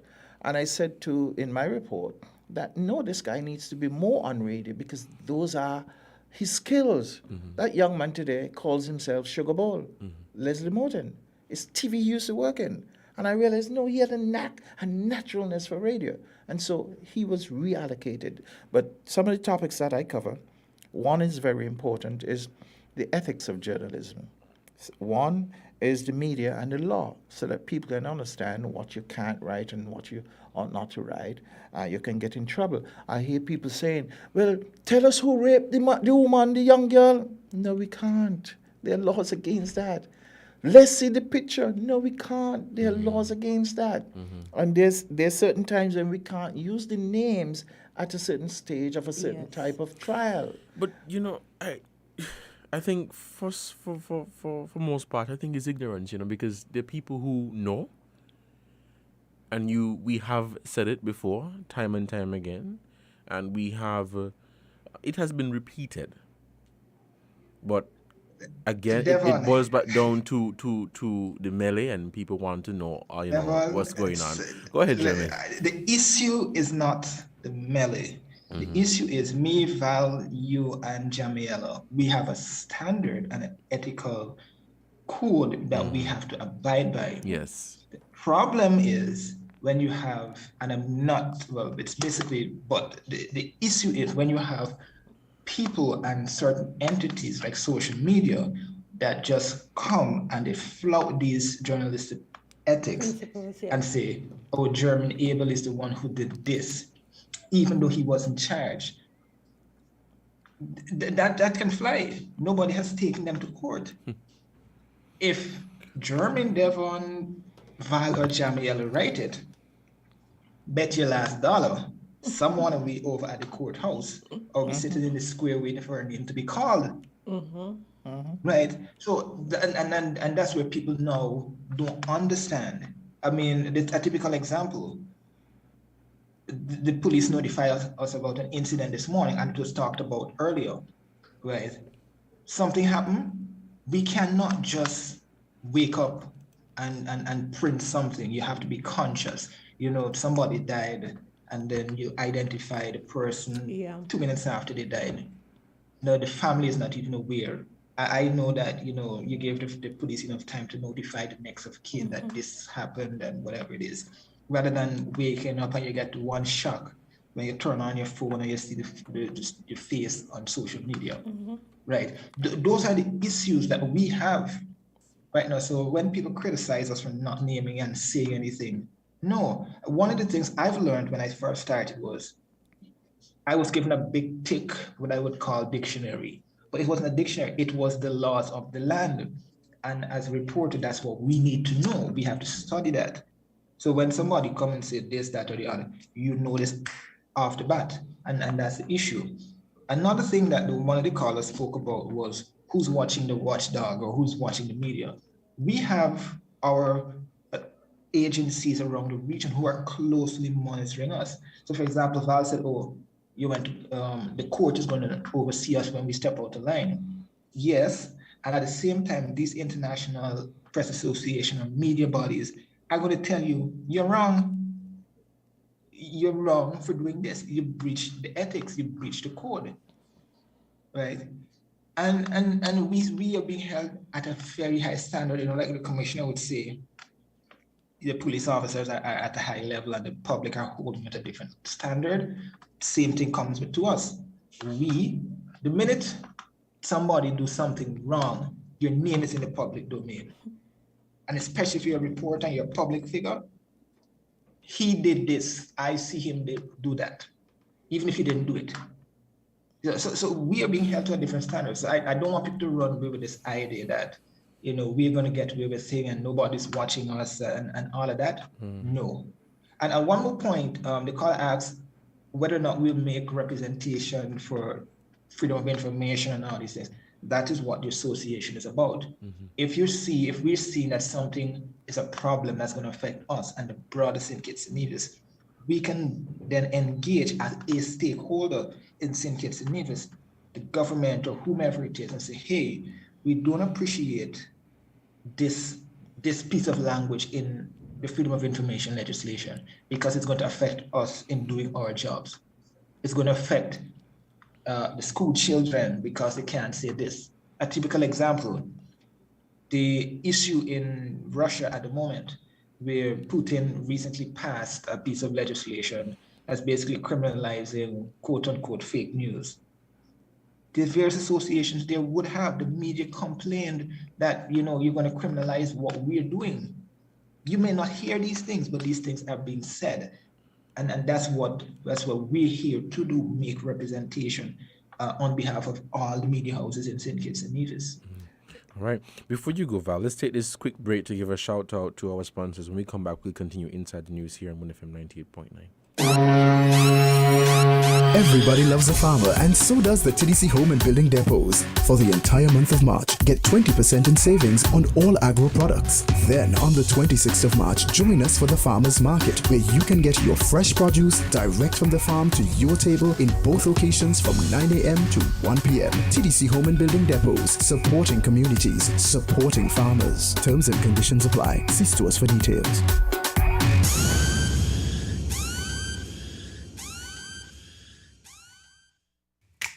Maybe it's the way the brilliant gold liquid reflects our sunshine, or how the bright blue of its label mirrors the clear Caribbean skies overhead. Maybe it's the fresh, crisp taste of this beastly cold beer on a scorching hot day. Maybe it's even the way it brings us all together. But one thing is for sure, Carib is very much a part of who we are wherever we're from in the Caribbean. Carib. It's the way we play. Drink responsibly.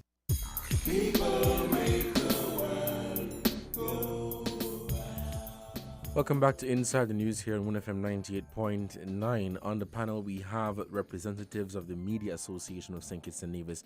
Val, before we get to your comment, let's take this other caller. Caller, good afternoon. You are on the air. Good afternoon to you, good afternoon to everybody, and greetings in the name of Jesus Christ. Now, because the media, including in St. Kitts, the Caribbean, and the whole Royal World, because you all do not report things from the biblical perspective, it is contributing very big to the destruction of society. That is why we experience. That is one of the many reasons why we're experiencing so much evils and destruction in society, because you all do not report things from the biblical perspective, which is the only correct and right perspective, be it in politics, government, the criminal justice system, education, police, you name them all. Everything is reported from a non-biblical position, and that is destructive to society and to the whole world, which we are seeing and experiencing today. That's number one. Number two, I'd like to hear this answer by each one of you all. Are you all willing to go to jail over against exposing your sources? If it come down to that, I've heard one famous American journalist spoke on that issue. So I would like to hear you all on that issue. Are you all willing to go to jail over exposing your all sources? Thank you. All right. Thank you, caller, for your contribution to this program. So back to the thought that you're trying to make, Val, and then we go to this caller. To them quickly. The answer to your question, last caller, is yes. Because sometimes people sacrifice a lot to give you information. So the short answer is yes. Now, a caller a few moments ago, and I don't want us to leave their questions unanswered. And I think Jermaine was speaking to it about concentrating on making sure you advocate for the tools to do the job. Well, let me highlight some of the tools that we need to do our job. One, we need people, humans, and we have to pay salaries for them. So we need people to advertise with us. Second, those people need equipment, most of which, if not all, we have to import. So yes, it would be great to get some relief in terms of import duties and all of those wonderful things that other industries get. Thirdly, we also need tools in terms of the Freedom of Information Act and all of that. But we also need cooperation. You don't need legislation for cooperation. We need just cooperation, people who would talk to you. But that goes back to the last caller. When people talk to you, you have to protect them, okay? And so you must be willing to do that. So the tools that we need, yes, to set up a radio station and to run a radio station costs a lot of money. Invariably, we would break for commercial break. Do you know why we interrupt the conversation for commercial break? Because this program would not have been possible without the commercial breaks. And so the electricity is on. They have to pay it every month. So it would be great as part of the tools if media houses are given some sort of generosity when it comes to certain utilities like electricity. The electrical bill for a radio station every month is astronomical. But people want Win FM and others to bring us the news. Well, my dear friends, it costs a lot just for electricity.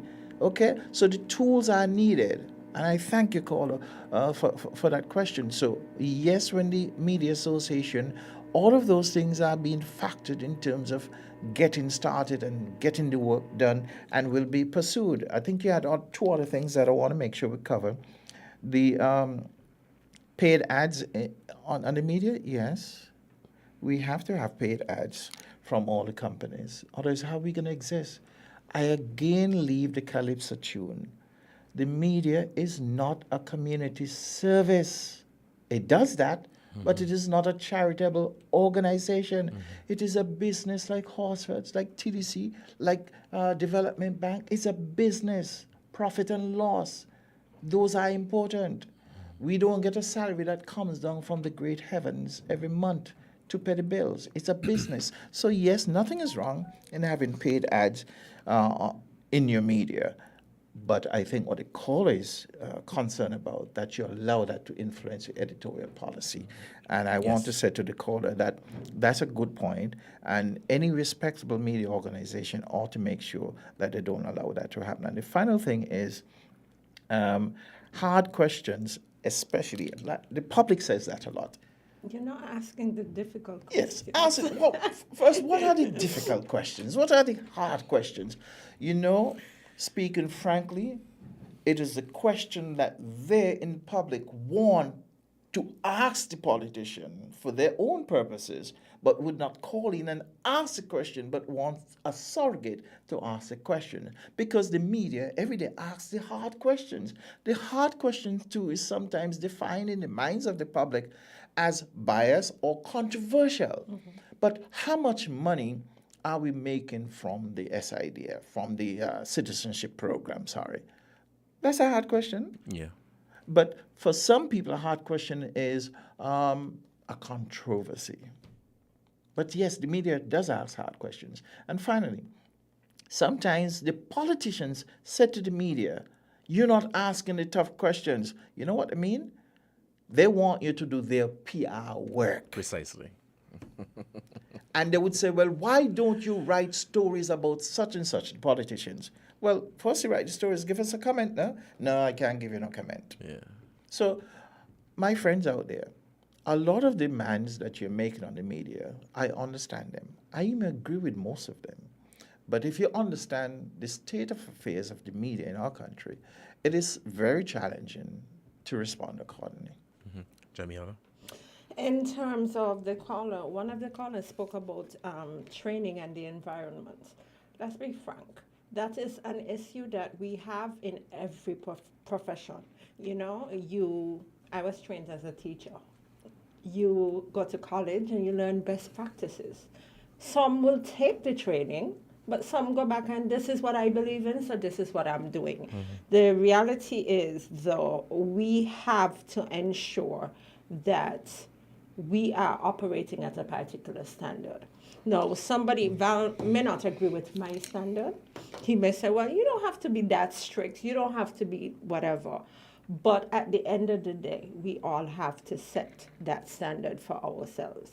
In terms of political perception, I made the decision very early on in my career as a journalist not to post certain political opinions on social media. I was quite vocal before, right? But I do recognize that you have to toe the line because at the end of the day, you are a professional. And whereas you say, oh, I have my life to live, I do what I want, you also chose a profession within the public's eye. Right. And that comes with a lot of responsibility. So you have to take that responsibility to heart and you have to take it seriously. German, quickly, go ahead. Okay, just a couple of things, Ed. When I want to go back to training, I think people misunderstand this. There's no longer in this world where you come with one level of understanding and that governs everything. No, at this point in time, it's trading as you go. Meaning, a young person may come on and start tomorrow. Yes, you give them the basics. But as they stay and if they decide to make this a career, you train them in the necessities of what it is. People have this impression that you come in the office, you're going to do one report for today, and that is it. No, there's no longer a beat in St. Kitts and Nevis. Your beat is all the beats in general. So you're covering crime, agriculture, sports, politics, everything.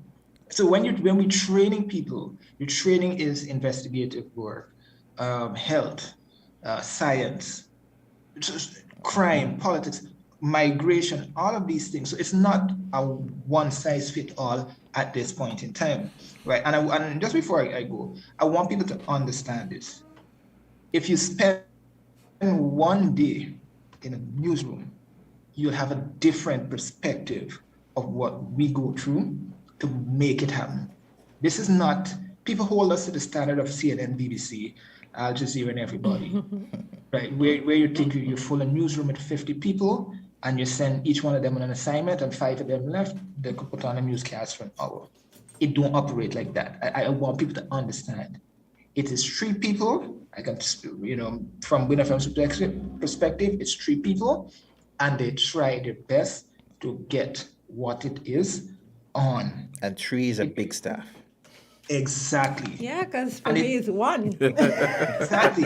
It may not be to the same standard that you expect. Get both sides. You have to go to press at some point. If you either go to press with it, or you just drop it all together and find a filler to go with it. Right? It may not be this perfect report that the public expects. Oh, go ask Dougie why he do this. Go ask Harris why he do that. No, it may not always be the best, but you have an obligation to ensure that 12 or 6 o'clock, your news is on and you have to go out. You can leave it and investigate tomorrow, but you have to go to press with what you have because you have an obligation to your sponsors. Let me just say this quickly, and then it's going to be like my final words. I'll get my colleague Andrew to get in a few seconds too. Jamie said that she has contained herself and constrained herself in terms of expressing her political views and views about certain things out in the media. And when you're in the media, you have to be careful with that too. I also don't take that line. I don't do that. I have my views because I'm a human being. But just let me make it clear. A journalist is in fact a human being and has a political view. And nothing is wrong with that. It becomes wrong if they allow that political view to interfere with the purity of their journalistic responsibility. Precisely. Yes. So I think it's important to make that case and to indicate that the establishment, the formation of a media association for St. Kitts and Nevis is the start. It's not the end. And so a group of media practitioners have gotten together to do the hard work. And by the way, I think Jermaine just said it ain't something that just happens. We've been going at this for what, 2 years now? Almost. 2 years we've been going at that, and we have now arrived at the point where we're talking about it, because a lot of behind the scenes work had to take place to get to there. So there's a lot of work to be done so that we can enhance the spectrum of the media quality in St. Kitts and Nevis. Yes, none of us going to sit here and think that it is the ideal, that it ought to be. It is not. It has a lot of work to do. And part of that work would best be accomplished with money. Money. I hope I spelled it right. Money, through advertising that is needed to get the job done. Because some of the people who are demanding things don't assist. WINNFM once ago used to appeal for funding contributions online. You could tell your own story with that. But there is one published printed newspaper in St. Kitts and Nevis today. You know why the others are not here? Because you ain't buying the newspapers. You're not taking out the $2 to buy the newspapers so that you can pay their monthly expenses and to be there. If I may add quickly in terms of paid ads, I share your sentiment in terms of having paid ads. But I want to add what we've all stated here today, that we're human beings and we have families, we have people who rely on us. And before we became media workers, we were ordinary people, and we are still ordinary people, still trying to make a living, still trying to Remember survive. the thing, right? People believe that we make millions. I think that's the misconception. That I don't we make millions. I struggle. I'm gonna look for my millions. Right? But and we need to get that people to understand. I mean, they classify us as a Tom Brokaw, a Lester Holt, Savannah Guthrie, and these people who just getting paid for their looks, right? 6 and 7 figures. Many of us must probably making, and I'm not going to call a figure, but we don't get paid for our looks, right? And people need to understand that. And Val's point, it's not a charity case. Yeah, we're out of time, guys. We're actually over the time, but we have Andre Huey here. Andre, can we get in a tight nutshell? Patch nuts. Your contribution to the discussion in terms of challenges of media workers, the Media Association of St. Kitts and Nevis, etc. Go ahead. Yeah. Well, good afternoon, everyone. Good afternoon, guys, and Jamila. Well, I think Bal and everyone else have covered just about everything as it relates to the challenges. I agree with them wholeheartedly. These are the challenges that we're faced with. However, and I said this on Thursday when I was on Issues, that despite the challenges, we're still here. So obviously, we are here because we want to continue doing what we're doing and we want to make a difference. I made the point also on that show that of the years I've been in the business, I probably could count on one hand how many of my colleagues that I've worked with are still in the media. Yeah. Many of them have moved on to more lucrative jobs, either corporate communications or some other related profession. But we're here because we love what we do, obviously, and we want to make a difference. And that's why we're trying to start the association, to get the association to advance the cause of the media and to improve what we do. So to echo the sentiments of my colleagues, we ask for people's support and understanding as well. We know we may not get it, and whether or not we get it, we're still going to be doing what we're doing. Yeah. I want to add quickly that, as you said, that I've been in media since 2018, started in TV, now in radio. I'm here for the long run, but it's not easy. But I try just like everybody else, and I think we all make a concerted effort to be as professional, to be as balanced, to be as fair, and to do what is expected of us. Many times we're going to be criticized, in some cases attacked, in some cases dragged, but we're here because we love what we do. And you made an interesting point that there are people who would come and go, and it's not that they don't want to be working in this particular area, but it is difficult. It is difficult to survive. It is really hard to survive. And these were some really, I mean, they're really good journalists. Yeah. You know, but they figure, well, you know, I've had enough of this stress. Let me move on to something less stressful. Yeah.